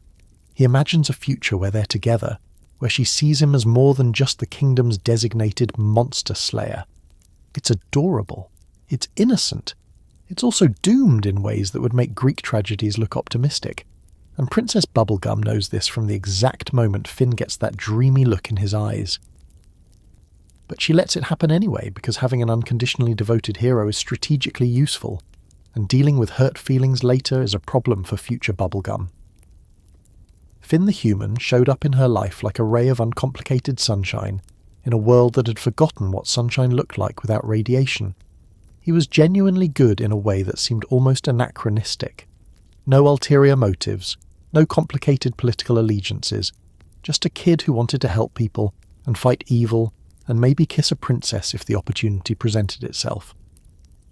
For Princess Bubblegum, who'd spent centuries dealing with the moral ambiguity of ruling and the ethical complications of creating life, Finn was refreshing. He believed in heroes and villains, right and wrong, good triumphing over evil. He hadn't lived long enough to understand that most problems exist in shades of grey that no amount of sword swinging can resolve. The crush started early and hit hard. Finn looked at Princess Bubblegum and saw everything he valued. She was smart, beautiful, powerful, kind to her citizens, and needed rescuing just often enough to make him feel useful. She was the princess in the castle, and he was the hero who got to save her. It was simple. It was perfect. It was also completely one-sided in ways that Finn was too young and too earnest to recognise. Because from Princess Bubblegum's perspective, Finn was a child. A useful child with impressive combat abilities and an exploitable sense of duty, but still fundamentally a child. The age gap here isn't just problematic, it's cosmically absurd. Finn is 13 when the show starts. Princess Bubblegum is 827. That's not an age gap. That's a geological epoch. She's older than most civilizations. She remembers when his ancestors' were dealing with the immediate aftermath of the Mushroom War. She's forgotten more about life and love and heartbreak than Finn will learn in his entire natural lifespan. The idea of them together isn't just inappropriate, it's categorically impossible in any meaningful sense.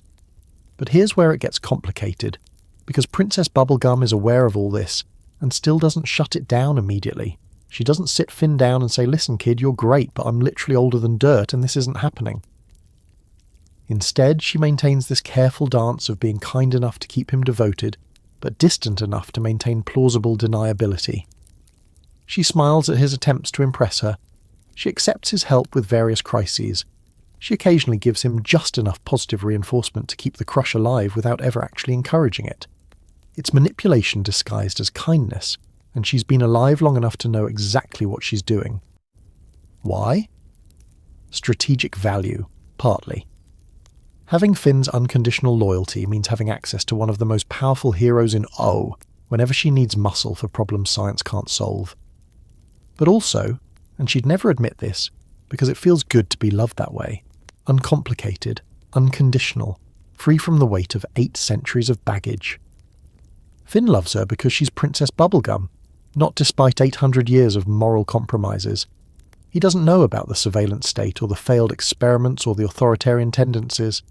He just sees the princess, and he thinks she's perfect. The rejections, when they finally come, are masterclasses in saying no while maintaining the relationship. The first big one happens after Finn saves her from Ice King for the millionth time and tries to kiss her. She stops him with that line that's become infamous among fans. "Finn, you're too young. I'm sorry." It's true. It's also the kindest possible rejection because it's not "you're not good enough" or "I don't like you that way." It's circumstantial. It's about timing. It implies that maybe, possibly, in some theoretical future when he's older, things could be different. It keeps hope alive while firmly establishing that nothing is happening now. Finn, being 13 and hopelessly optimistic, hears "too young" and thinks, "I just need to get older." He doesn't hear the subtext, which is, there's an 800-year gap here that aging 5 years isn't going to fix. He doesn't understand that when you're immortal, everyone is too young. Everyone's mortality makes them fundamentally temporary, fundamentally not quite real in the way another immortal would be.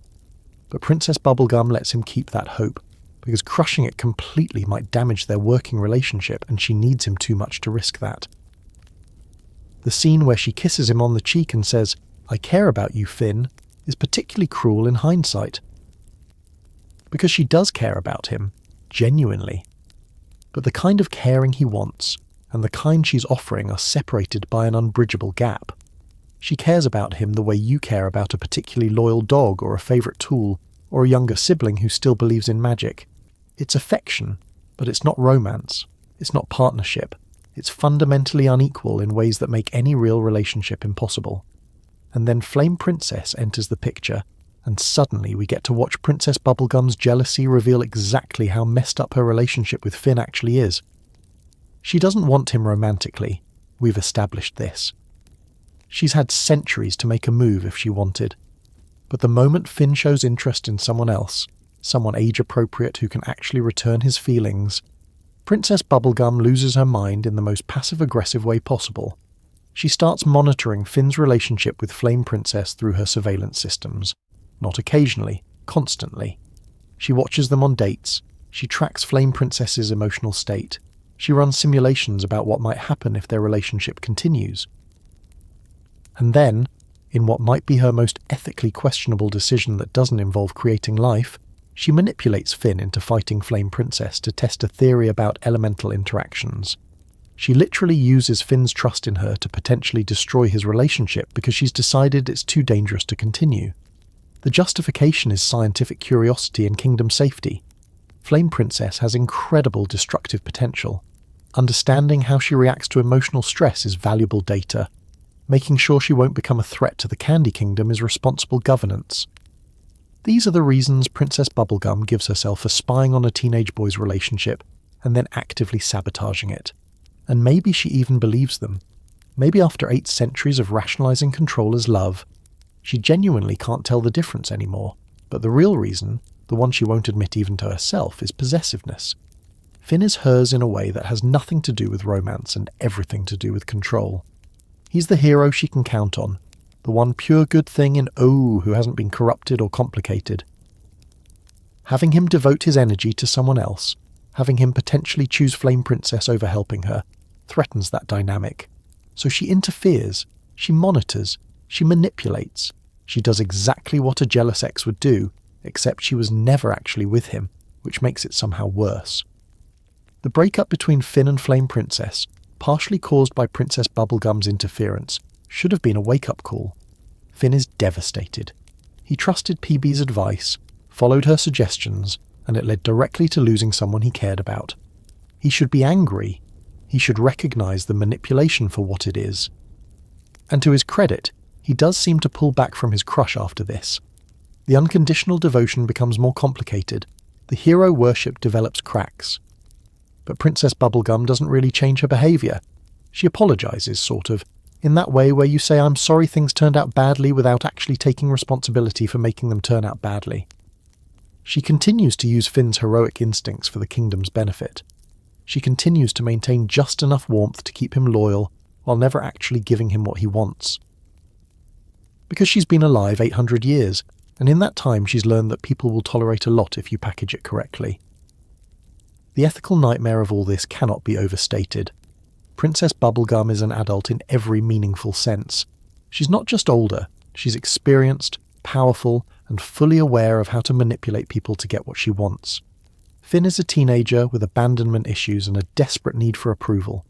The power imbalance isn't just about age, it's about knowledge, experience, political power, and emotional sophistication. She holds every card. He has hope and hormones. And she uses that imbalance to maintain his loyalty, while never reciprocating his feelings in any real way. There's a moment later in the series where Finn finally, explicitly asks if there's any chance they could be together, and Princess Bubblegum gives him a clear, definitive no. I'm not into you like that. It's honest. It's overdue. It's also happening seasons after she could have saved him years of pining by just being direct in the first place. But being direct earlier would have risked his devotion, and she couldn't afford that risk. So she waited until his feelings had naturally evolved past the crush, until he was mature enough to handle rejection without falling apart, until it was safe to be honest. Their relationship does eventually mature into something healthier. By the later seasons, Finn and Princess Bubblegum have what resembles genuine friendship. He helps her because he wants to, not because he's trying to impress her. She values his input, includes him in decisions, treats him more like a partner than a tool. He calls her out when she crosses ethical lines. She listens sometimes. They develop mutual respect based on who they actually are rather than who Finn imagined she was or who PB needed him to be. But that maturation only happened because Finn grew up despite her, not because she helped him grow up. She kept him in emotional limbo as long as it was useful. She let him waste years on a crush she knew was impossible. She used his feelings to ensure his loyalty, and while she probably told herself she was being kind, that she was protecting his feelings or maintaining their friendship, the reality is she prioritized her needs over his emotional development at every turn. What did Finn represent to Princess Bubblegum? Unconditional love that she couldn't accept because accepting it would require vulnerability she wasn't capable of. He loved her without knowing her, which was comfortable. If he actually knew her, knew about the surveillance, the experiments, the moral compromises, the 8 centuries of slowly calcifying into someone more concerned with control than connection, would he still look at her with those adoring eyes? Probably not. So she kept him at a distance, let him love the idea of her, and never gave him the chance to love or reject the reality. It's also worth noting that Princess Bubblegum never really considers what Finn wants beyond surface-level observation. She knows he has a crush. She knows he wants romance. But does she ever actually try to understand why? What that crush represents for a kid who grew up without parents, without knowing any other humans, desperately seeking connection and validation. Does she consider that maybe leading him on, even gently, might be harmful to his emotional development? Does she think about how her behaviour might affect his future relationships, his ability to trust, his understanding of what love should look like? No. Because that would require seeing him as a full person with complex needs rather than as a useful asset with feelings that need managing. And Princess Bubblegum, for all her brilliance, has spent 8 centuries seeing most people as variables to manage rather than individuals to respect. Finn gets slightly more consideration because he's useful, and she does genuinely like him, but he still gets the same fundamental treatment. Controlled, managed, kept at the optimal distance for her benefit. The saddest part is that Finn would have been happy with honesty. If she'd just said from the start, I care about you but not romantically, and I never will because of our age difference and my emotional limitations, he would have been hurt, but he would have dealt with it. He's resilient. He's faced worse than romantic rejection. But that honesty would have required Princess Bubblegum to be vulnerable about her limitations, to admit she's not capable of the kind of love he's offering, to see herself as flawed rather than just pragmatic. And she wasn't ready for that kind of self-awareness until much later, after Finn had already moved on. By the end of the series, their relationship has evolved into something that actually works. They're friends who respect each other, work well together, and have genuinely affectionate moments that aren't loaded with unspoken romantic tension. Finn has grown into someone more emotionally mature, More aware of complexity and nuance, Princess Bubblegum has softened slightly, learned to value connection over pure strategic advantage. They've both become better versions of themselves, and their friendship is stronger for it. But they only got there by working through years of dysfunction that Princess Bubblegum allowed to continue because it benefited her. The mature friendship at the end is nice.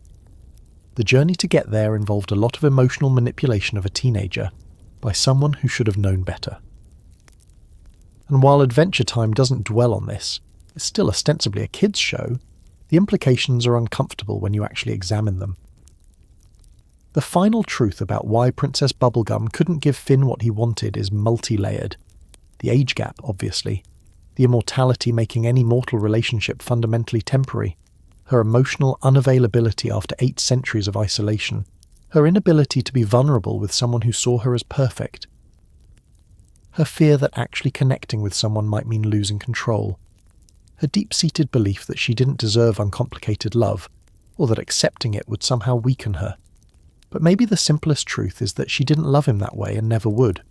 Not because of age or circumstance, but because Princess Bubblegum's heart, such as it is after 800 years of self-protection, was already claimed by someone else. Someone who'd known her before she became the princess. Someone who'd seen her at her worst and stayed anyway. Someone who was also immortal, also complicated, also deeply damaged. Someone named Marceline. Finn never stood a chance because he was competing with 800 years of history and a connection that predated the Candy Kingdom itself. He just didn't know it. And Princess Bubblegum, being Princess Bubblegum, never bothered to mention that minor detail. Why would she? Honesty is so much messier than careful management. So Finn got to be the devoted hero, and Princess Bubblegum got to have someone's unconditional loyalty, and they both eventually grew past it into something healthier. But the years in between? Those were just Princess Bubblegum doing what she does best, prioritizing her needs over someone else's feelings and calling it kindness. At least Finn got a story arc out of it, and eventually a healthier understanding of what love actually looks like. No thanks to Princess Bubblegum's guidance, but despite her careful avoidance of anything resembling emotional honesty. Some lessons you only learn by getting your heart broken by someone who never actually promised you anything. Finn learned that lesson early. Lucky him. There are cameras everywhere in the Candy Kingdom. Everywhere. In the streets, in the shops, in the town square, in the residential buildings, in bedrooms, in bathrooms, in the weird little corners where candy people go to have private conversations they think are private. Princess Bubblegum can access any of these feeds at any time from her laboratory, and she does, regularly, because that's what good leaders do, right? They monitor their citizens constantly to ensure safety and prevent disasters before they happen. That's definitely normal governance and not at all the kind of thing that makes political scientists break out in hives. The camera system started small and grew like a particularly aggressive fungus. First, it was just external security, watching the walls, monitoring approaches to the kingdom, early warning for threats. Totally reasonable. Every kingdom needs to know when monsters or rival nations are approaching.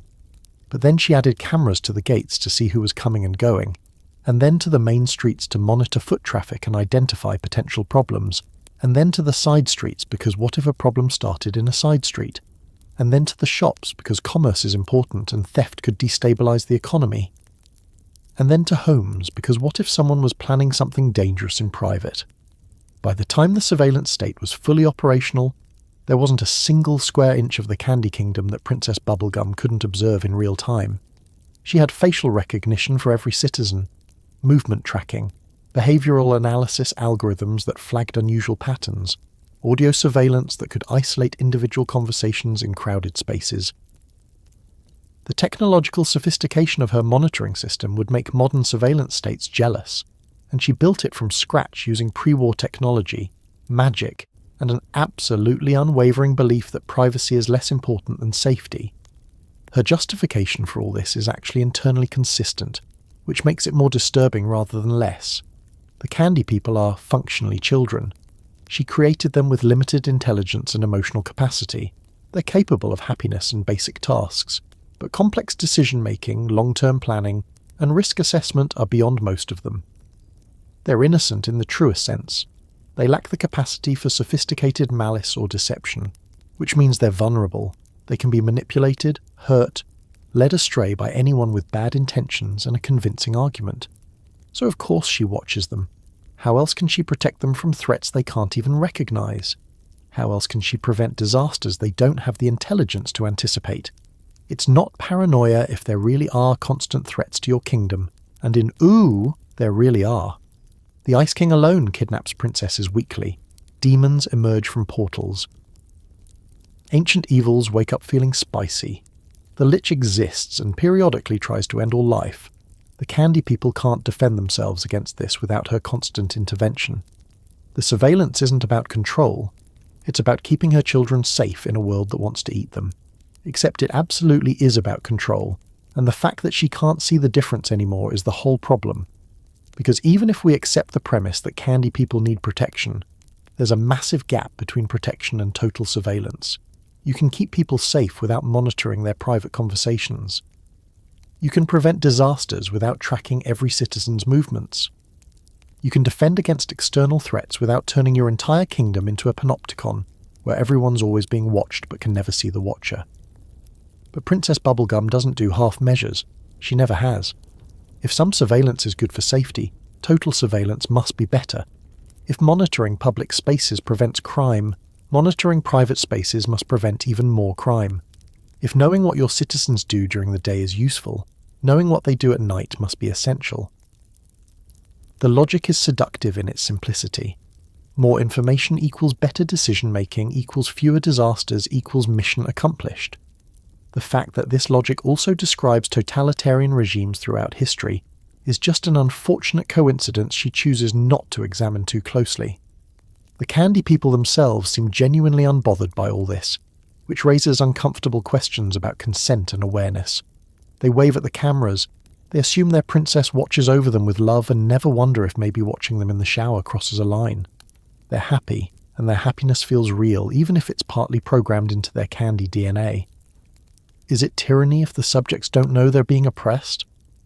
Is it a violation of privacy if the victims are too cognitively limited to understand the concept of privacy?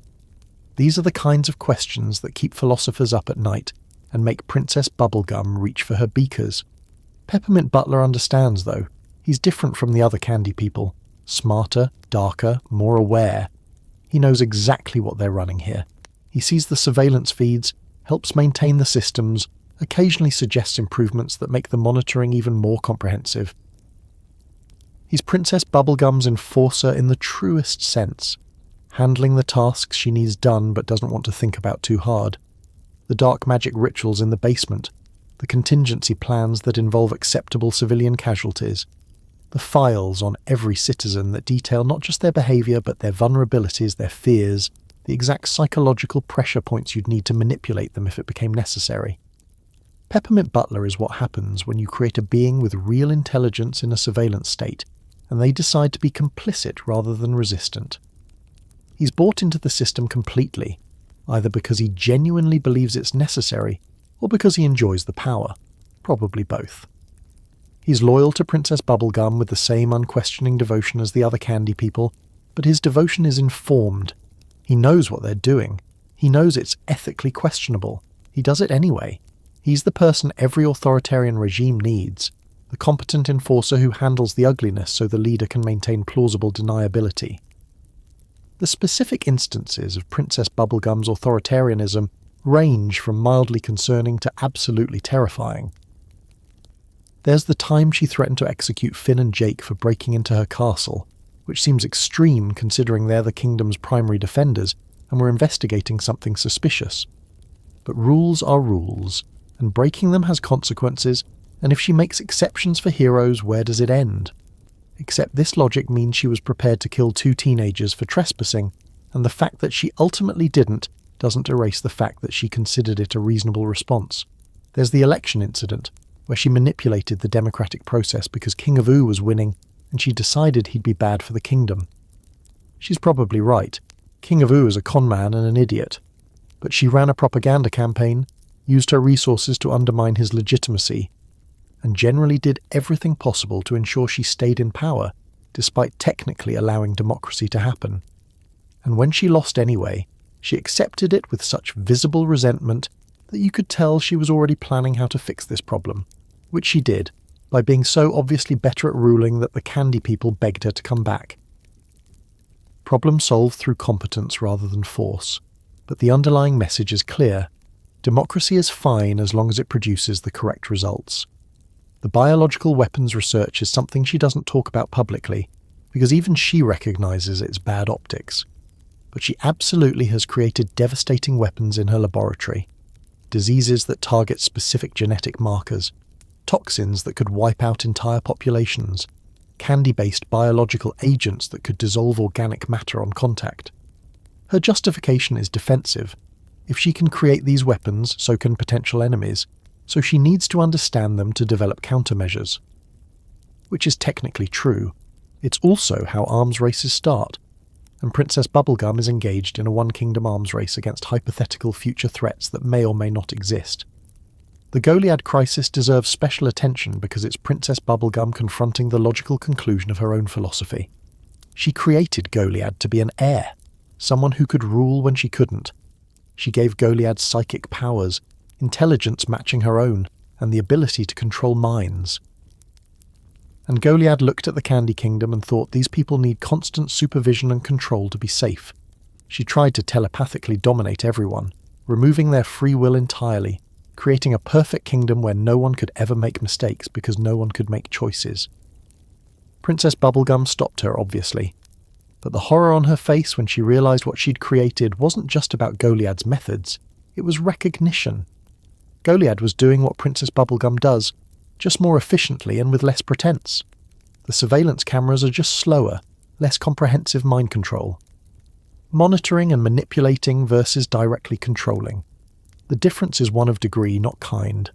And seeing herself reflected in Goliad's cold, calculating approach to protecting the candy people forced her to confront what she'd become.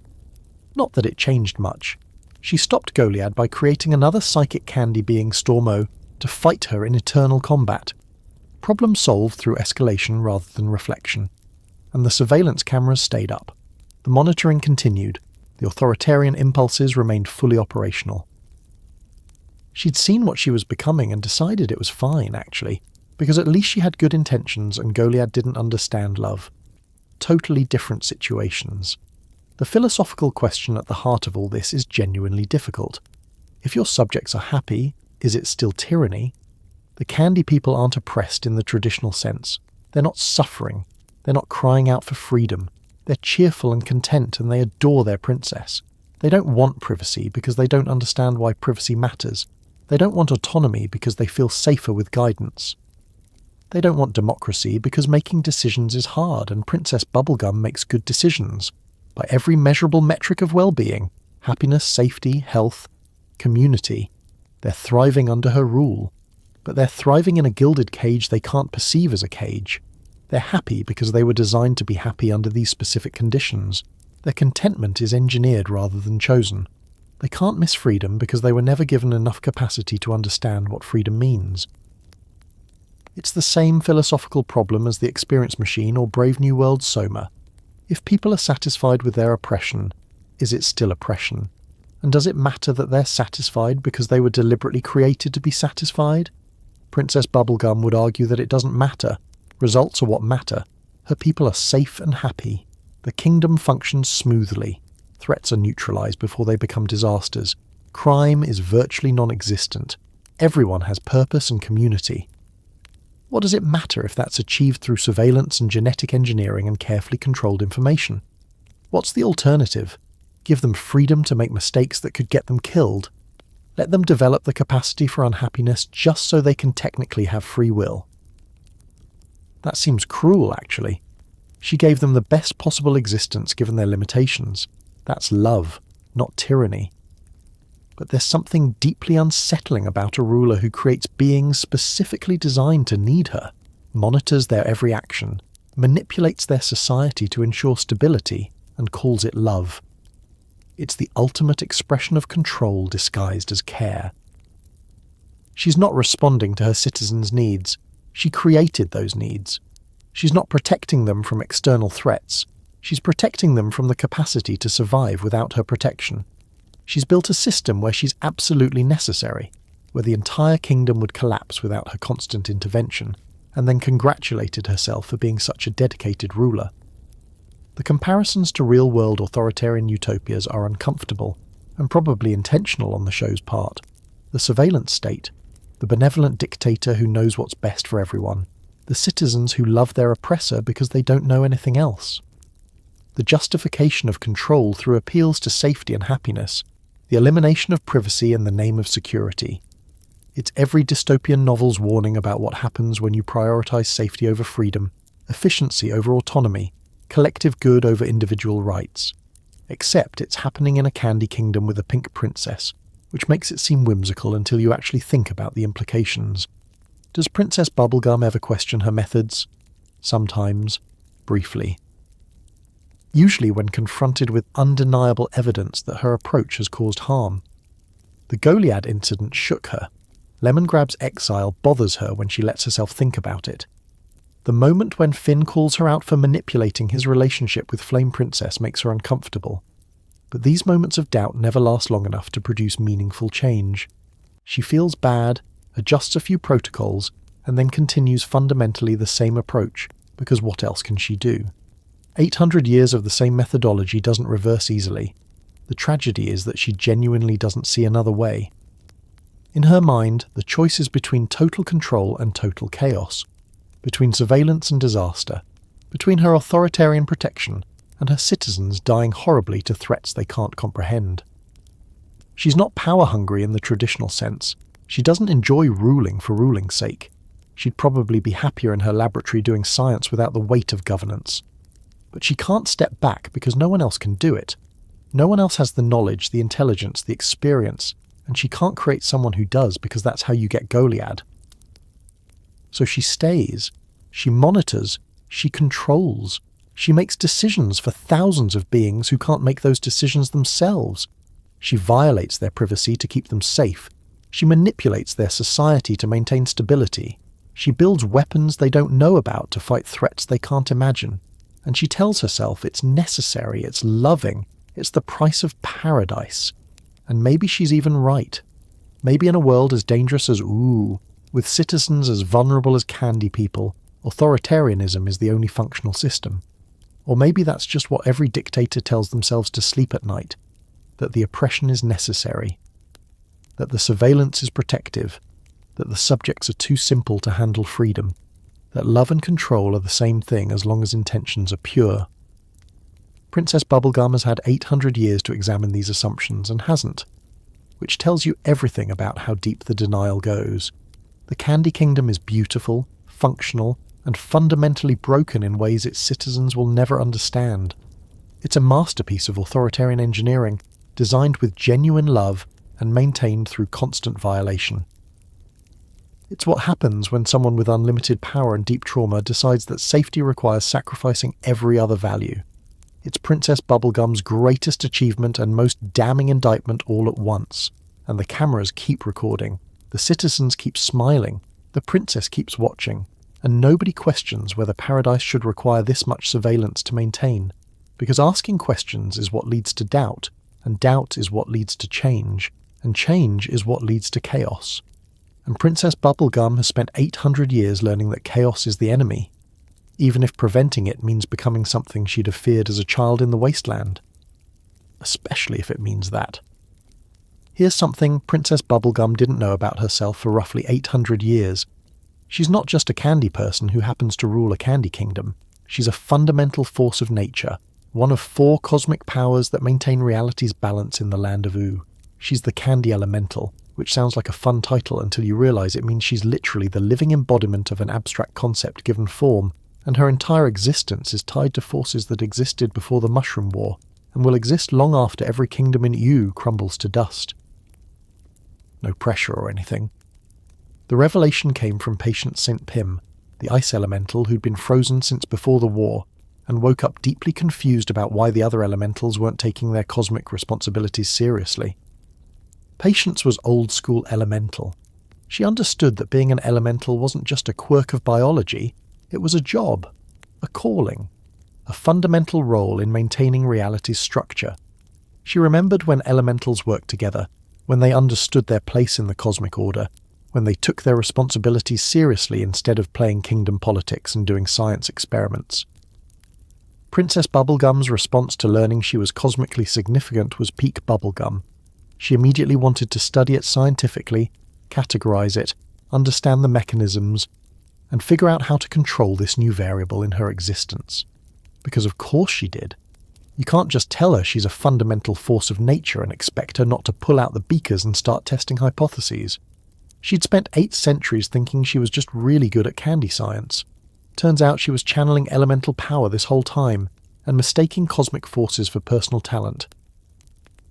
The 4 elementals represent the fundamental building blocks of Ooze reality: ice, fire, slime, and candy. Each element has its own philosophy, its own approach to existence, its own idea of what the world should look like. Ice is preservation, stasis, freezing things in perfect unchanging form. Fire is passion, destruction, transformation through burning away the old.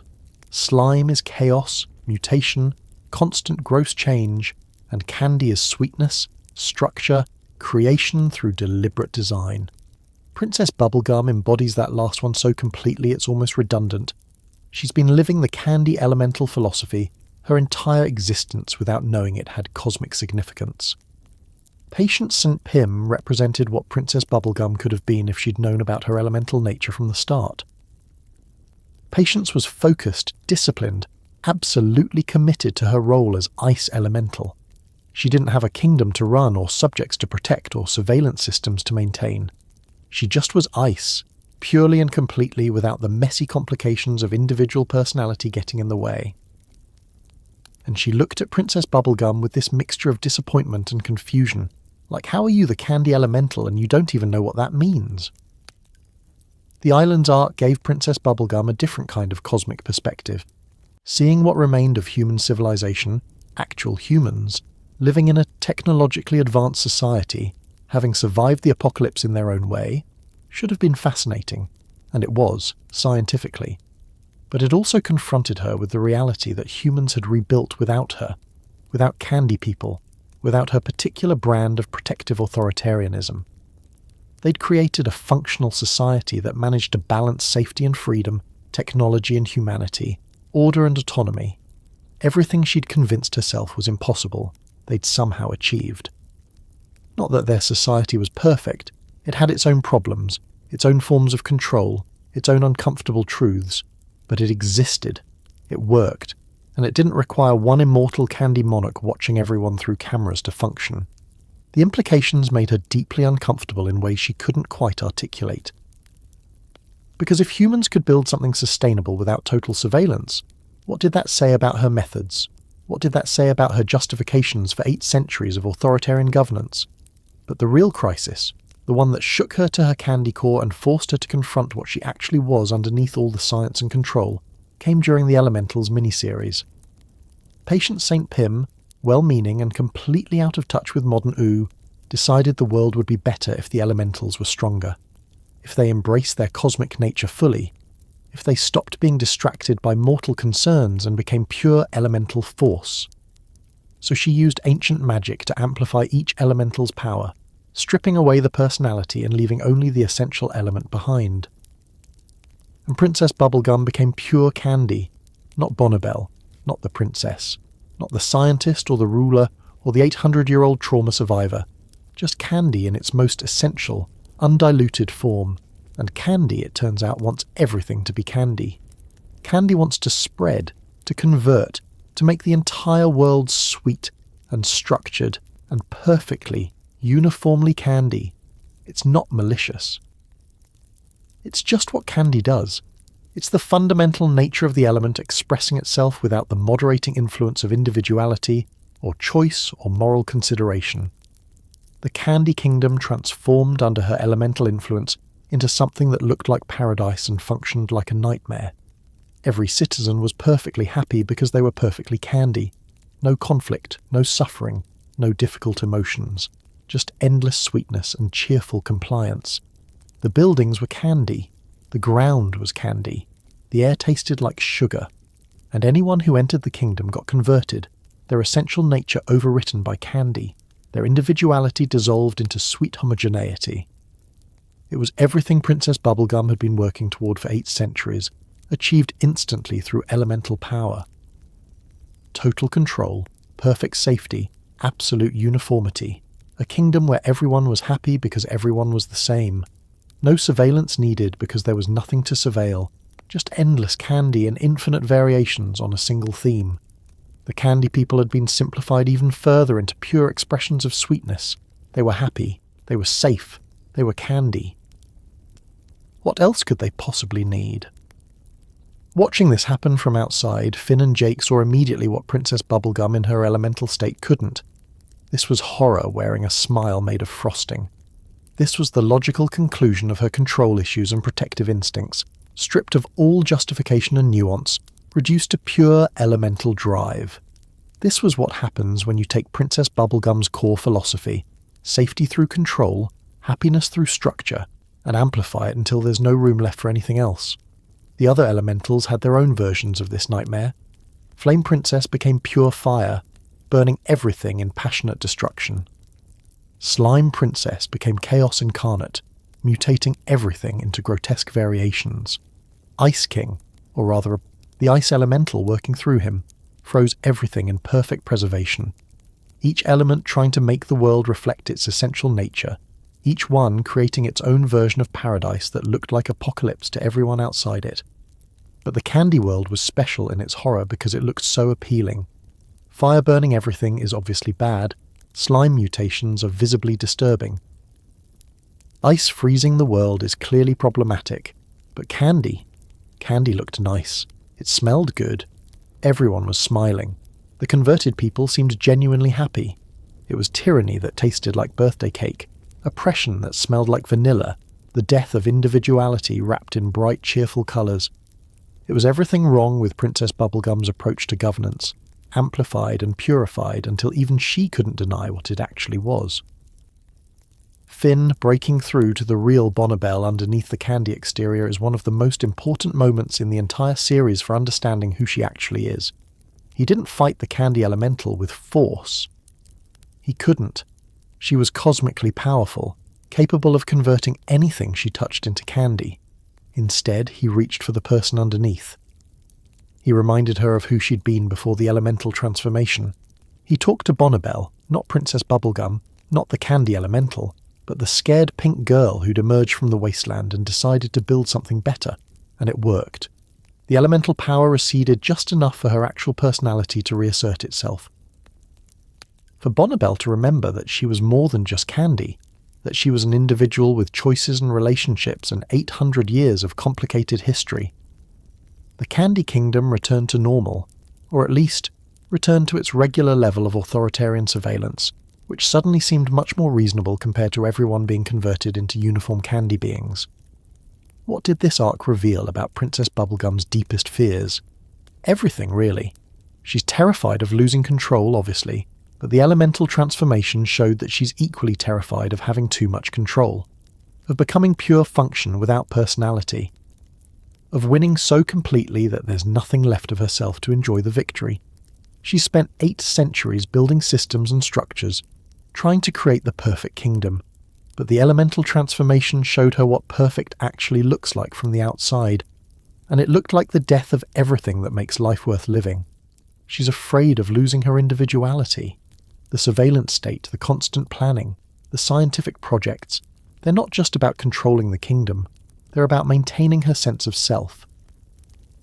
As long as she's planning and building and solving problems, she's Bonnibel Bubblegum, specific individual with particular quirks and interests.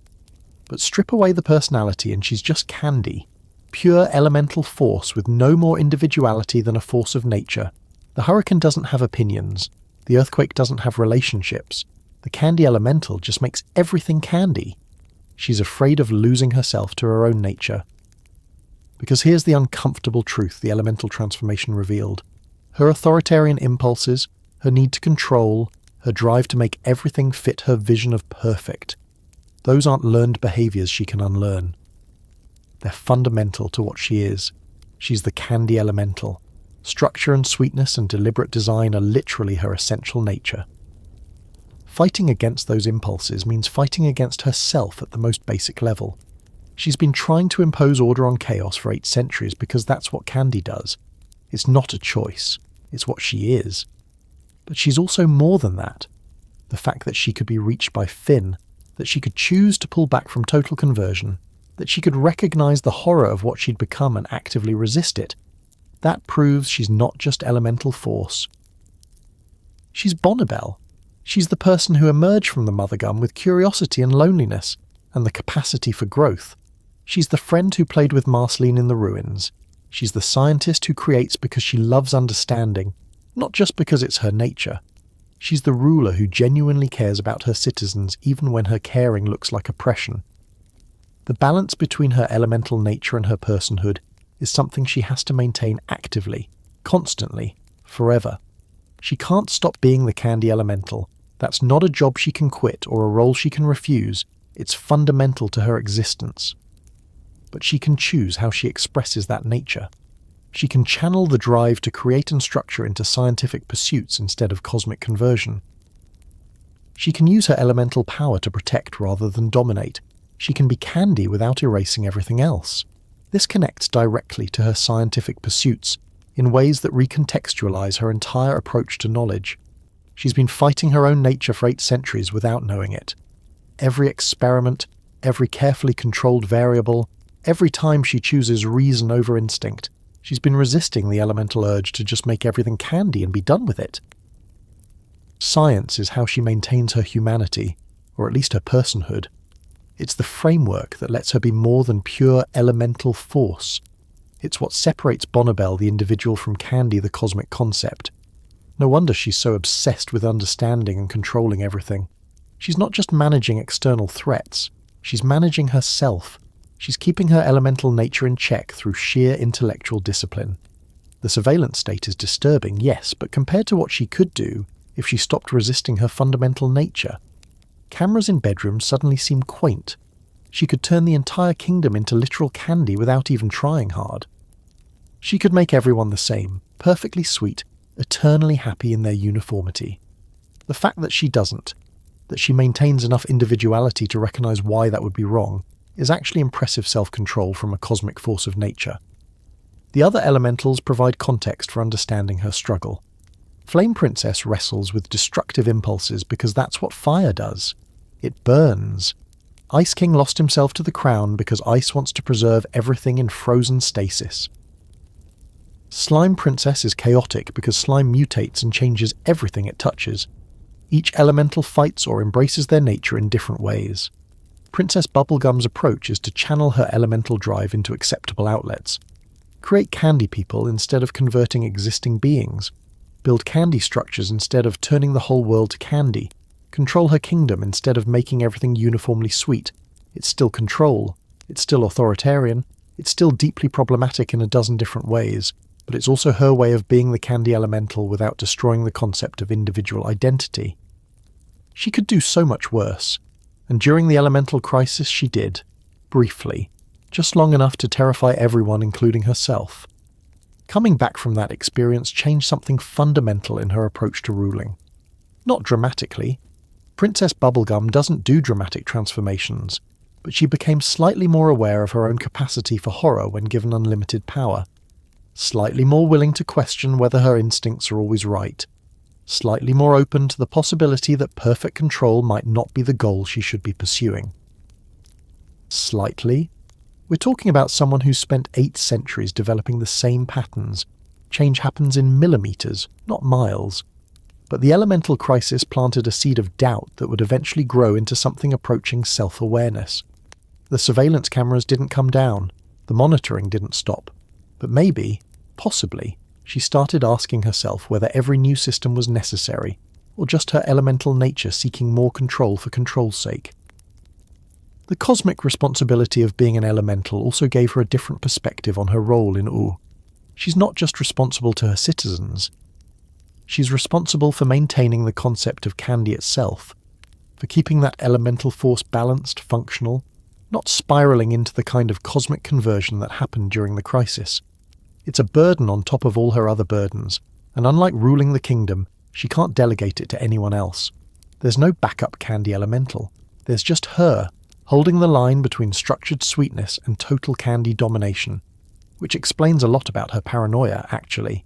If she fails, if she dies, if she loses control, if she makes one too many mistakes, there's no one to take over the elemental responsibility. Candy itself might go haywire. The balance between elements could collapse. The whole cosmic structure of ooh could destabilize. Her surveillance state isn't just about protecting the Candy Kingdom, it's about making sure nothing happens to her, because she's literally irreplaceable on a cosmic level. The fate of reality itself kind of depends on her continued existence and sanity. No wonder she has control issues. Most people worry about disappointing their parents or failing at their jobs. Princess Bubblegum has to worry about accidentally converting the entire world into candy if she loses focus for too long. That's the kind of responsibility that makes normal anxiety look quaint. But it also means she can never fully step back, never fully retire, never fully let go of the burden of responsibility. Even if she wanted to, even if 800 years of ruling made her tired enough to consider it, she can't. She's the candy elemental. That's not a crown she can remove. It's what she is at the most fundamental level. The best she can do is find ways to be herself within that role. To be Bonnibel while being Candy. To maintain her individuality while fulfilling her cosmic function. The elemental crisis was a preview of what happens if she fails at that balance, and it was horrifying enough that she's committed to never letting it happen again, which means more control, more vigilance, more careful management of her own nature. The surveillance state is bad. Total candy conversion is worse. She'll choose the lesser evil every time and tell herself it's good enough. And maybe it is. Maybe for a cosmic force of nature with 800 years of trauma and authoritarian impulses, maintaining enough individuality to recognize the horror of her own potential is the best anyone can hope for. Maybe that's what growth looks like when you're functionally immortal and fundamentally tied to abstract concepts given form. Or maybe that's just what she tells herself to sleep at night. In her monitored bedroom, under surveillance she installed, in a kingdom she controls, as the candy elemental who chose to be Bonnibel but can never fully escape what she is underneath. The cameras keep watching. The candy keeps spreading. The elemental force keeps pushing against her control, and Princess Bubblegum keeps fighting herself, one carefully managed decision at a time, hoping that's enough to prevent the next cosmic disaster. Because if it's not, we all get turned into candy, and despite what the candy elemental thinks, that's definitely not paradise. That's just the end of choice wrapped in sugar coating, which is honestly worse than it sounds.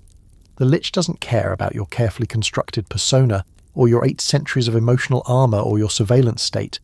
The Lich is the embodiment of extinction, the death of all life, and when it attacks, it strips away everything that isn't essential to your survival. So when the Lich's magic hit Princess Bubblegum, it didn't kill her. That would have been too simple. Instead, it peeled away 800 years of accumulated self like you're unwrapping a very complicated, very traumatized candy. And what was left underneath all that time and control and scientific rationalization was Bonnibel. Just Bonnibel. 13 years old, confused, and absolutely no idea why everyone's calling her princess. The transformation was instantaneous. One moment, Princess Bubblegum, ruler, scientist, 800-year-old candy elemental with control issues and surveillance fetish. The next moment, a pink teenager who just lost 8 centuries of memories and woke up in a castle she didn't remember building, surrounded by people she didn't remember creating. Imagine going to sleep as an adult and waking up as a kid, except instead of losing 20 or 30 years, you've lost 800. Instead of forgetting your college degree, you've forgotten the entire history of your kingdom, your scientific breakthroughs, your relationships, your accumulated trauma, and your very detailed plans for maintaining authoritarian control disguised as benevolent governance. Young Bonnie was not prepared for any of this. She didn't know about the cameras. She didn't know about Lemongrab or Goliad or any of the failed experiments. She didn't know she'd spent the last few centuries slowly calcifying into someone who chose control over connection. She just knew she was Princess Bubblegum, apparently, and everyone expected her to know what that meant, and she was absolutely winging it based on vibes and the vague sense that princesses are supposed to be nice to people. The personality shift was dramatic enough to give everyone whiplash.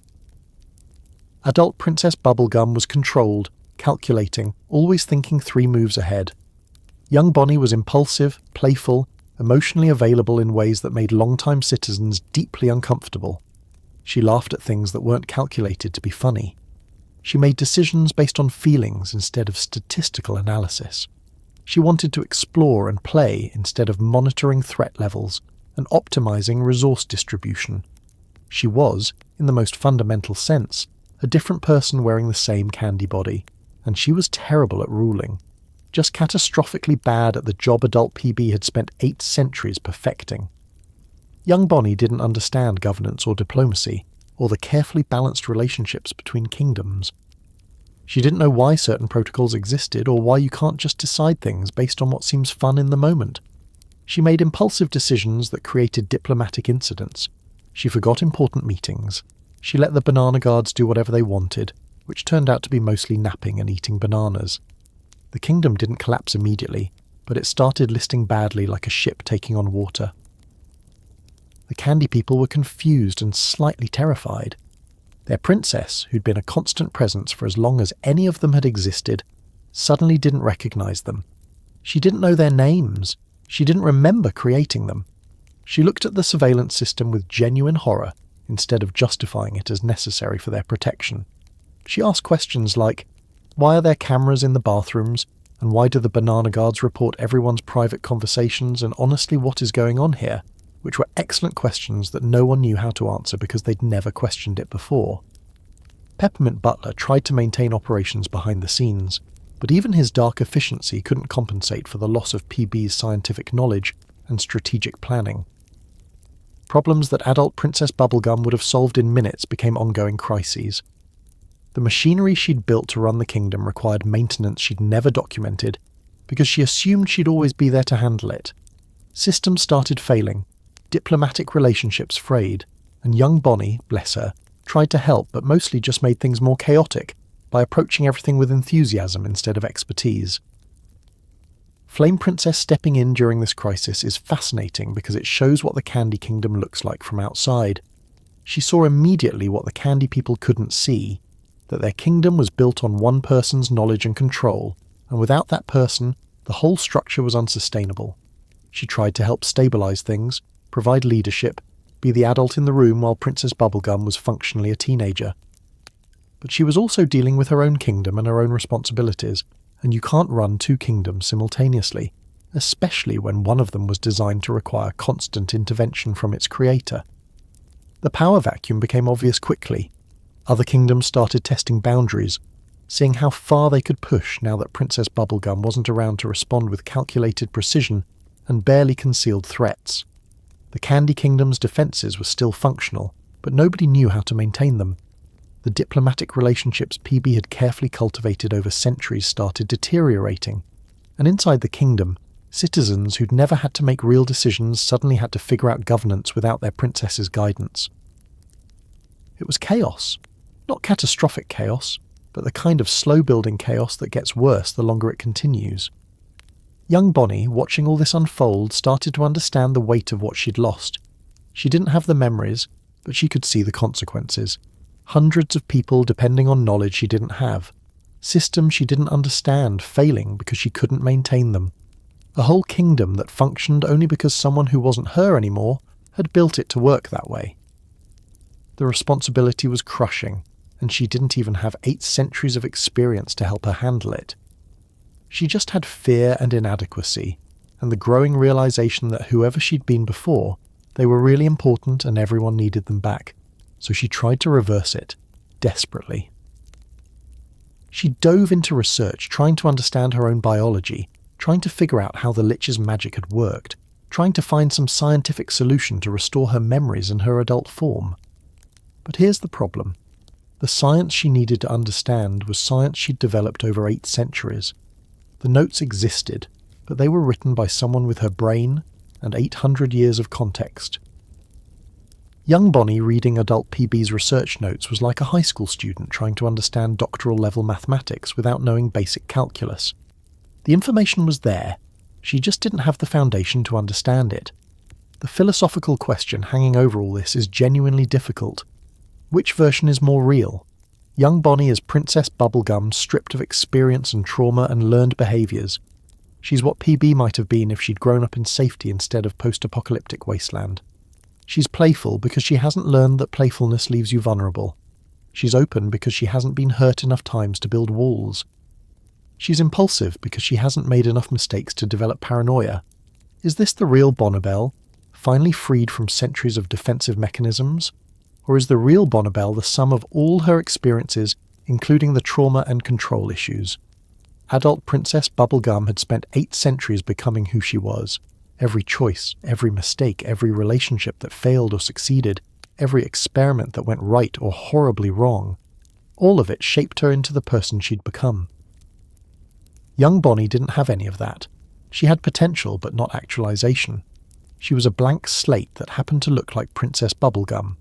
The candy citizens looking at her saw their princess with the wrong personality. Close enough to be recognizable, different enough to be disturbing.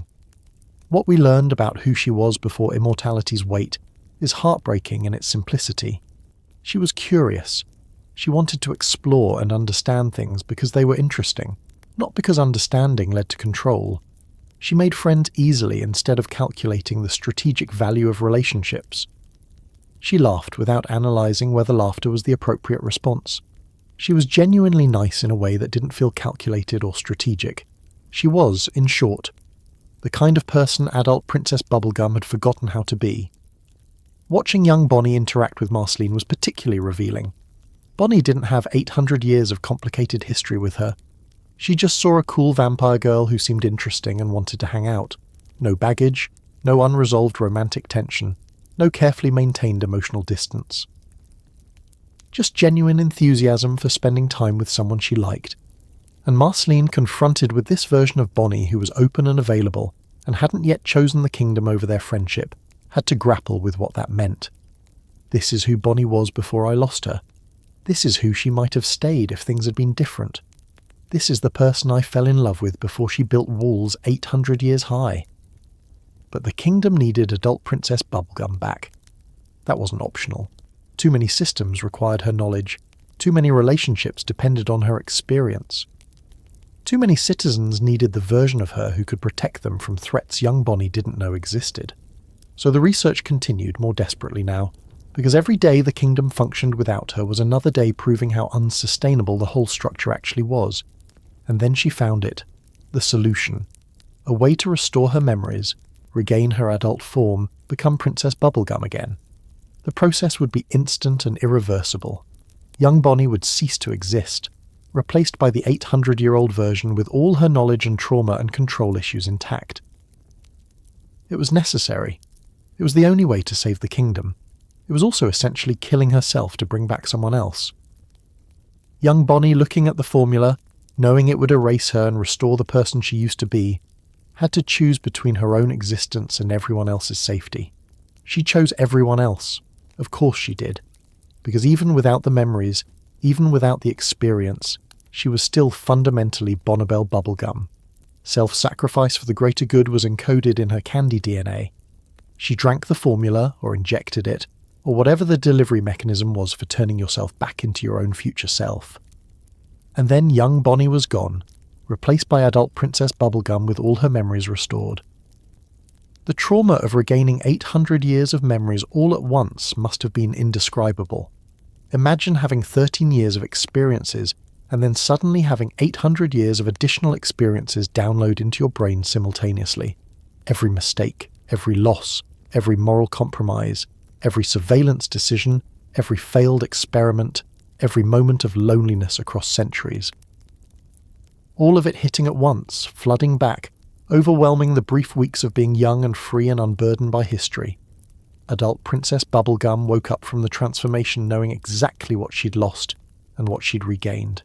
She had her kingdom back, her knowledge, her ability to maintain the complex systems that kept everyone safe. But she also had the memory of being young Bonnie. She remembered what it felt like to be playful and open. She remembered liking herself without qualification. She remembered Marceline's face when young Bonnie had approached her without walls or distance or 8 centuries of unresolved tension. And she had to live with knowing she'd chosen to stop being that person. The kingdom stabilized immediately, Adult Princess Bubblegum stepped back into her role like she'd never left. The surveillance systems came back online under her expert management. The diplomatic relationships were repaired through careful negotiation. The failing machinery was maintained through knowledge only she possessed. Everything returned to normal, which is to say everything returned to a state of carefully controlled authoritarianism, disguised as benevolent governance. Crisis averted. Princess Bubblegum was back. Everything was fine. Except it wasn't fine, was it? Because now she knew. She knew what she was like without the weight. She knew she could be someone different, someone lighter, someone who didn't need to control everything to feel safe. She'd experienced it firsthand, not as a theoretical possibility, but as lived reality. And she'd chosen to end that existence and return to being herself. The person with surveillance cameras and failed experiments and 8 centuries of emotional distance. She'd chosen this deliberately, knowing there was an alternative. Did anything actually change when she returned to her adult form? On the surface, no. The cameras stayed up. The protocols remained in place. The authoritarian impulses continued operating at full strength. But something had shifted in her self-awareness. She couldn't pretend anymore that she was just being rational, just doing what was necessary, just protecting her citizens in the only way possible. She'd seen proof that other approaches existed. She'd been the person who took those approaches, and she'd still chosen to be Princess Bubblegum, control issues and all. That knowledge changes you even if it doesn't change your behaviour. She was still the benevolent dictator, still the surveillance state architect, still the scientist who played God without apology. But now she was those things with full awareness that she could be different, that the weight of 8 centuries wasn't inevitability, it was choice. She chose this. Every day she chose to be the person who monitors her citizens and calls it love. That's somehow more damning than doing it unconsciously. The tragedy is that she had a chance to start over and chose not to take it. Young Bonnie could have stayed. The kingdom would have struggled, yes. It would have changed fundamentally, had to adapt to functioning without Princess Bubblegum's constant intervention, but it might have become something healthier. Something more sustainable, something that didn't depend entirely on one immortal candy elemental, maintaining absolute control forever. Instead, Princess Bubblegum chose to restore the status quo, chose to be the person she'd spent 8 centuries becoming, even knowing what that person had lost along the way. You could argue it was selfless, sacrificing young Bonnie's happiness for the kingdom's survival. You could argue it was necessary. Too many people depended on adult PB's knowledge and experience. You could argue it was inevitable. She was always going to choose responsibility over personal freedom. All of these things are true. But it's also true that she chose familiarity over growth, chose control over possibility, chose to be the devil she knew instead of discovering who she might become if she let go. Marceline's reaction to getting adult PB back was complicated in ways that neither of them could fully articulate. Relief that the competent version was back to help stabilise things. Grief for the loss of young Bonnie who'd been so open and available. Frustration that PB chose this, chose to be the emotionally distant version, chose centuries of baggage over the possibility of starting fresh. But also understanding, because Marceline had her own centuries of trauma, and she knew you don't just erase that by losing your memories. You carry it in your bones even when your brain forgets. The Candy citizens welcomed their princess back with genuine joy. They didn't mourn young Bonnie because they barely understood what had happened. They just knew their princess was back. Things would return to normal, and normal meant safety even if it also meant surveillance. They were happy.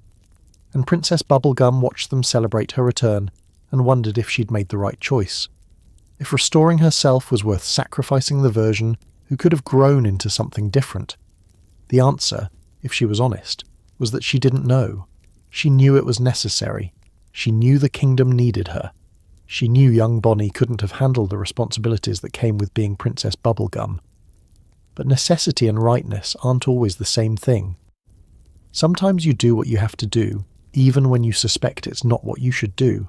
Sometimes you choose duty over growth. Sometimes you sacrifice the person you could be for the person everyone needs you to be. And sometimes, late at night in her laboratory, surrounded by surveillance feeds and scientific equipment, Princess Bubblegum would remember what it felt like to be young Bonnie, to laugh without calculating whether laughter was strategically appropriate, to trust without running probability assessments on betrayal, to care about someone without immediately planning how to protect them from themselves. She remembered, and the memory hurt in ways 8 centuries of emotional armour couldn't quite block. The de-aging crisis proved that Princess Bubblegum could change. She had changed radically when the Lich's magic stripped away her accumulated self. The person underneath all that experience and trauma was different, lighter, more open to possibility. But it also proved that she wouldn't change. Given the choice between evolution and restoration, between growth and familiarity, between the person she might become and the person she'd always been, she chose herself. The version with all the flaws and control issues and surveillance systems, because that version could protect everyone, and protection for Princess Bubblegum would always matter more than happiness. Young Bonnie existed for a few weeks, just long enough to show everyone what Princess Bubblegum might have been if 800 years hadn't happened to her, just long enough to plant the seed of possibility, just long enough to prove that change was available if she wanted it badly enough. And then adult Princess Bubblegum came back and decided that want wasn't enough to justify the risk. The kingdom continued, the surveillance continued, the careful control of every variable continued. Princess Bubblegum returned to being exactly who she'd been before, with one small difference. Now she knew it was a choice. Now she couldn't pretend the cameras and protocols and emotional distance were inevitable results of circumstance. She was doing this deliberately. She was choosing to be the benevolent dictator every single day, and somehow that made it both better and worse. Better because she was owning her choices instead of pretending they were forced on her. Worse because owning them meant accepting responsibility for all the harm they caused. Young Bonnie would have made different choices.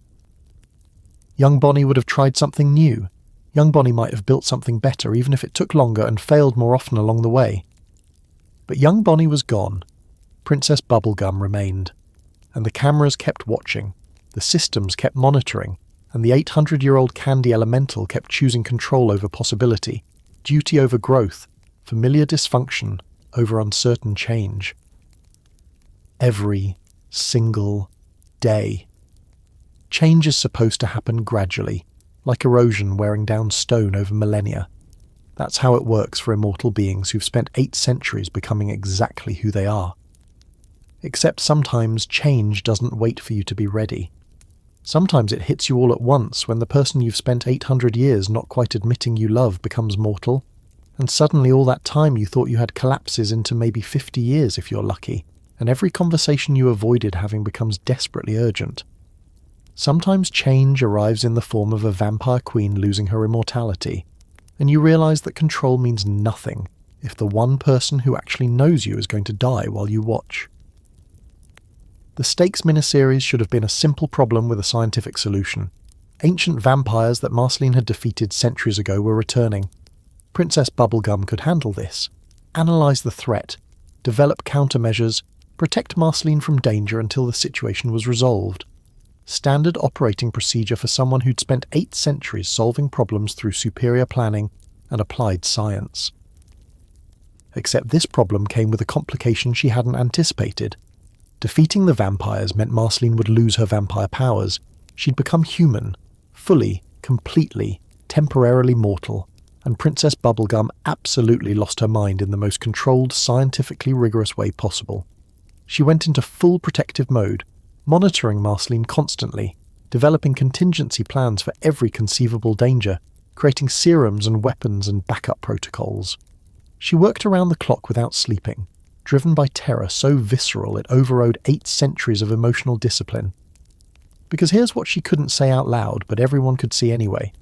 The idea of Marceline dying, actually dying, permanently ceasing to exist while Princess Bubblegum continued forever, was more terrifying than any threat she'd faced in 800 years.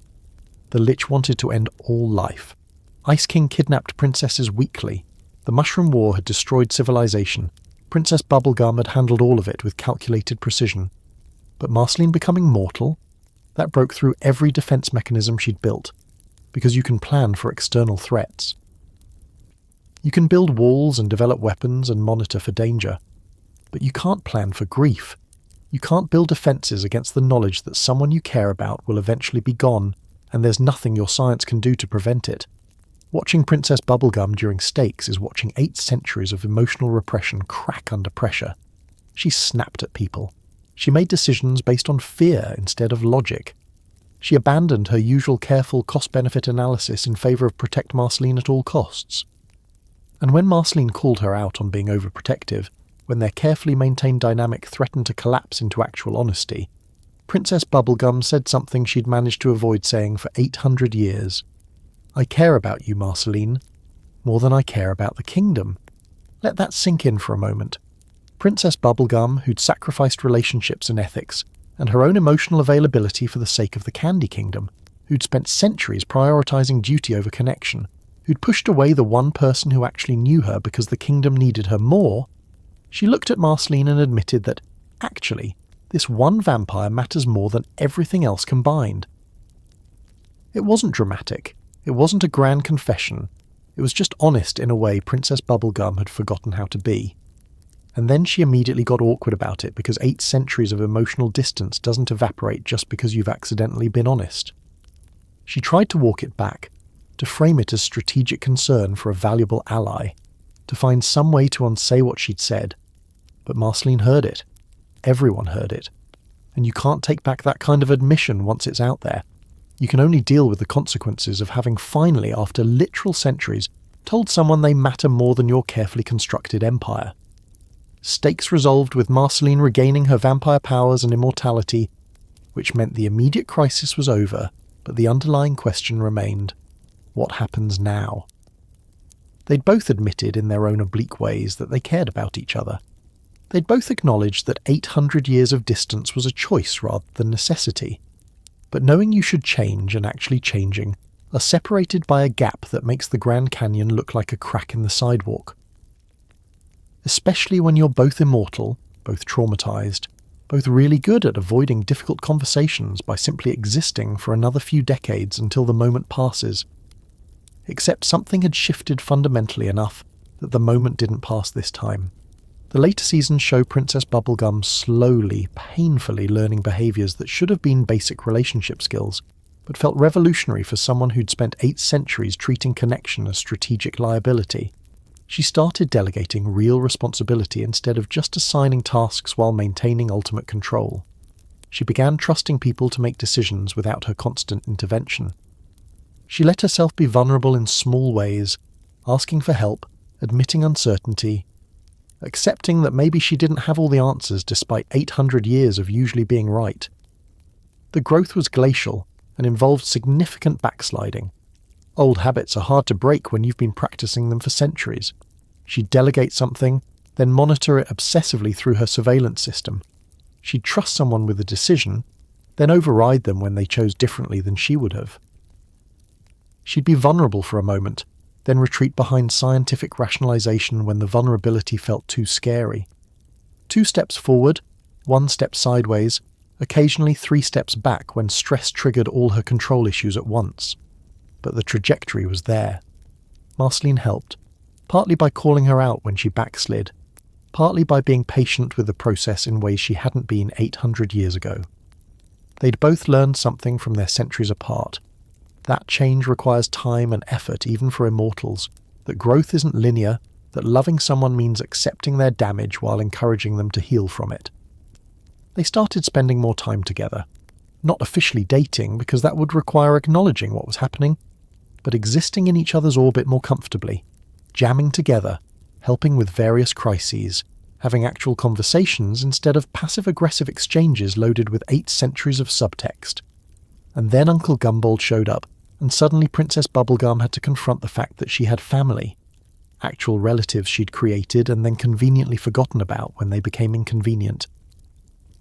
The backstory revealed through the Gum War is peak Princess Bubblegum in the worst way. She'd created family members, Uncle Gumbold, Cousin Chickle, Aunt Lolly, actual sophisticated candy beings capable of complex thought and genuine relationship. And when they disagreed with her methods, when they questioned her authoritarian approach to building the kingdom, she turned them into simplified versions of themselves and buried the memory.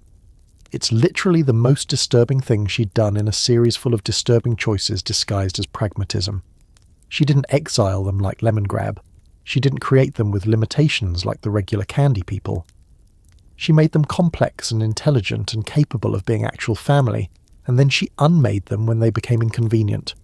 She rewrote their personalities, stripped away their sophistication, and condemned them to centuries as simple-minded candy people, because they dared to suggest maybe total surveillance wasn't necessary for effective governance. The fact that she'd buried this memory, that she'd gone centuries without even thinking about what she'd done to her own family, speaks volumes about her capacity for compartmentalization. The fact that she did it at all speaks to how little she valued dissent even from people she supposedly loved, and the fact that when they returned, transformed back into their original forms and absolutely furious, her first instinct was strategic calculation rather than remorse. That shows how deep the damage went. The Gum War forced her to face consequences she'd avoided for centuries. Gumbold wanted revenge, which was entirely reasonable given she'd essentially murdered their personalities and stolen centuries of their lives. He raised an army. He attacked the Candy Kingdom. He made her fight for the thing she'd built, made her defend choices she'd made hundreds of years ago, made her confront the reality that her family hated her for entirely justified reasons. And Princess Bubblegum, faced with this reckoning, had to decide whether to double down or actually engage with the possibility that she'd been wrong. She chose accountability, not immediately, not without significant internal struggle. But eventually she acknowledged what she'd done, admitted it was inexcusable, and tried to make amends in whatever limited ways remained available after centuries of damage. She couldn't undo what she'd done. She couldn't give back the years she'd stolen, but she could apologize. She could mean it. She could stop trying to justify the unjustifiable and just sit with the reality that she'd hurt people who trusted her because they threatened her control. The forgiveness arc with Marceline paralleled this in quieter, more personal ways. They didn't have one big moment where everything was resolved. They had dozens of small moments where they chose each other over old hurts, where they prioritized the relationship over being right, where they slowly built something new instead of trying to resurrect what they'd had 800 years ago. Marceline forgave Bonnie for choosing the kingdom over their friendship, not because it didn't matter, but because holding on to that hurt for eternity seemed exhausting. Bonnie forgave Marceline for leaving, for the passive-aggressive songs, for 8 centuries of distance, because she understood it was self-protection rather than malice. They forgave each other, and then, harder still, they forgave themselves. Marceline forgave herself for building walls so high that connection felt impossible. Bonnie forgave herself for being someone who needed forgiveness in the first place, for making choices that prioritized control over love, for becoming the kind of person her younger self would have feared. The self-forgiveness was harder than forgiving each other, because it required accepting that you can't undo the past, you can only choose differently going forward. The finale battle against Gold brought everything full circle, in ways that would have been poetic if they weren't also terrifying. Gold represented chaos incarnate, the antithesis of everything Princess Bubblegum had spent 8 centuries fighting against. Where she imposed order, Gold created disorder. Where she built structure, Gold dissolved it. Where she controlled variables, Gold introduced randomness that couldn't be managed or predicted or defended against through superior planning. It was her worst nightmare given physical form and set loose on Ooh, and her role in the battle wasn't to control it. She couldn't. Gold was beyond scientific understanding, beyond strategic planning, beyond anything her 800 years of experience had prepared her for. Instead, her role was to work with others. To trust Finn and Jake and Marceline, and even BMO's weird little song about harmony. To accept that some problems can't be solved through individual brilliance, that sometimes you have to let go of control, and trust that collective effort might achieve what solitary genius cannot. For someone whose entire identity was built on being the one with all the answers, this was revolutionary. She did it. Imperfectly, with visible struggle, but she did it. She delegated. She trusted. She let other people take risks without trying to control every variable. And when the battle was over, when Ooh was saved through cooperation rather than authoritarian efficiency, she had to sit with the knowledge that maybe her 800-year approach hadn't been the only way. Maybe control wasn't always the answer. Maybe letting go didn't lead to chaos, but to possibilities she'd been too scared to imagine. The relationship with Marceline becoming canon was handled with such beautiful casualness that you almost miss it if you're not paying attention. No dramatic declaration, no big speech, just them together, holding hands, existing in each other's space with comfort instead of tension. The finale montage showed them ruling together, making decisions collaboratively, being partners in both governance and life. After 800 years of orbiting each other, of almost reconciliations and near misses and carefully maintained distance, they finally just were together. Like it was the most natural thing in the world instead of something that had taken literal centuries to achieve. And it worked, because they both changed enough to make it work. Marceline had learned to trust that Bonnie wouldn't choose duty over her, or at least would choose her often enough to matter. Bonnie had learned to be vulnerable, to prioritise relationship over control, to accept that loving someone means giving them power to hurt you and trusting they won't. They were still themselves. Bonnie still had control issues. Marceline still had commitment anxiety, but they'd grown into versions of themselves that could coexist healthily instead of destructively. The end of Adventure Time left Princess Bubblegum's future deliberately open. The kingdom continued. The surveillance probably continued too, though hopefully with more awareness of its implications. Her scientific pursuits continued, hopefully with better ethical oversight. And Marceline was there, partner and girlfriend, and the one person who'd known her long enough to call her out when she backslid into old patterns. It wasn't a complete transformation. It was growth. Slow, painful, insufficient growth that nonetheless represented 8 centuries of emotional stagnation finally starting to thaw. Did she actually change, or just learn to hide it better? Both, probably. The core of who she was, the candy elemental with control issues and protective instincts and scientific brilliance, remained intact. But she'd learned to channel those traits differently. To control less completely, to trust more readily. To accept that protecting people sometimes means letting them take risks instead of bubble wrapping them in surveillance and predetermined safety. The change wasn't redemption in the traditional sense, it was evolution. Becoming a slightly better version of who she'd always been instead of becoming someone entirely new. The tragedy of Princess Bubblegum is that she spent 800 years building something beautiful through methods that were fundamentally broken. She created a kingdom, saved countless lives, advanced science and magic in ways that benefited all of Wu. But she did it through surveillance, manipulation, and authoritarian control disguised as love. She was right about a lot of things.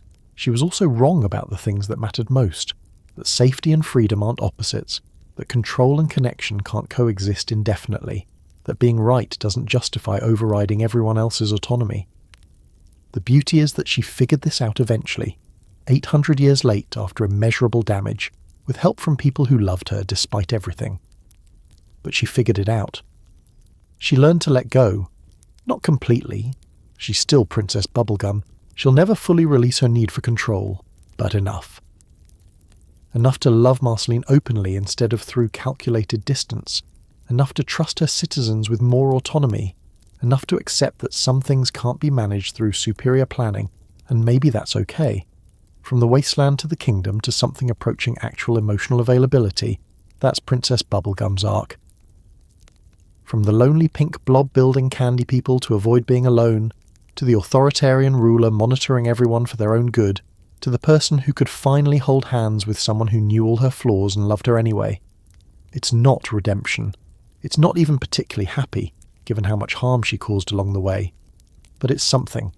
Growth. Change. The possibility that 800 years of damage doesn't have to define the next 800, and maybe that's the real answer to whether utopia is worth the cost. Princess Bubblegum built her perfect kingdom through surveillance and control. She kept it safe through methods that violated every principle of freedom and autonomy. She succeeded by every measure except the one that actually matters. Did her people get to choose their own existence? Or did she choose it for them? The Candy Kingdom thrived. The candy people were happy, and they were happy in a cage they couldn't perceive, under the loving gaze of cameras they'd never questioned, living lives that were designed rather than discovered. Was it worth it? Asked Lemongrab. exiled for being created wrong. Ask Goliad, trapped in eternal combat because she mirrored her creator too accurately. Ask young Bonnie, erased to restore the princess everyone needed. Ask the 800 years of loneliness Princess Bubblegum endured because control seemed safer than connection. Ask Marceline, who loved someone who couldn't love her back for centuries because the kingdom always came first.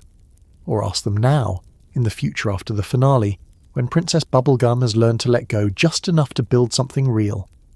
When Marceline's hand in hers feels more important than any surveillance system. When the kingdom functions with slightly less oversight, and everyone survives anyway. When 8 centuries of mistakes become foundation for something better, instead of justification for continuing the same patterns forever. The cameras are still there, the authoritarian impulses haven't disappeared. Princess Bubblegum is still fundamentally who she's always been, but she's that person with Marceline beside her, calling her out when she goes too far, reminding her that love exists outside of control. She's that person with awareness that her methods were damage disguised as protection. She's that person choosing, every day, to be slightly better than yesterday, even when yesterday was 800 years of accumulated choices pointing in the opposite direction. She started alone in the wasteland, terrified and building walls out of candy and trauma. She ends together with someone who knows her completely, the surveillance state architect and the lonely girl who just wanted someone to stay. Both versions true, both versions real, both versions finally able to coexist because she'd learned, painfully and late, that you can be powerful and vulnerable, controlling and connected, right about tactics and wrong about what actually matters. 800 years to learn what should have been obvious from the start. Love requires letting go. Safety isn't the same as control. Building something that lasts means building something that can function without you. And sometimes the person who knows you best is the one you pushed away for centuries before, finally understanding that being alone is scarier than being vulnerable. Princess Bubblegum learned. Eventually. Insufficiently. But she learned. And in a show about growing up while the world stays weird, that might be the most we can ask from an 800-year-old candy elemental with control issues, and a girlfriend who spent centuries waiting for her to figure it out.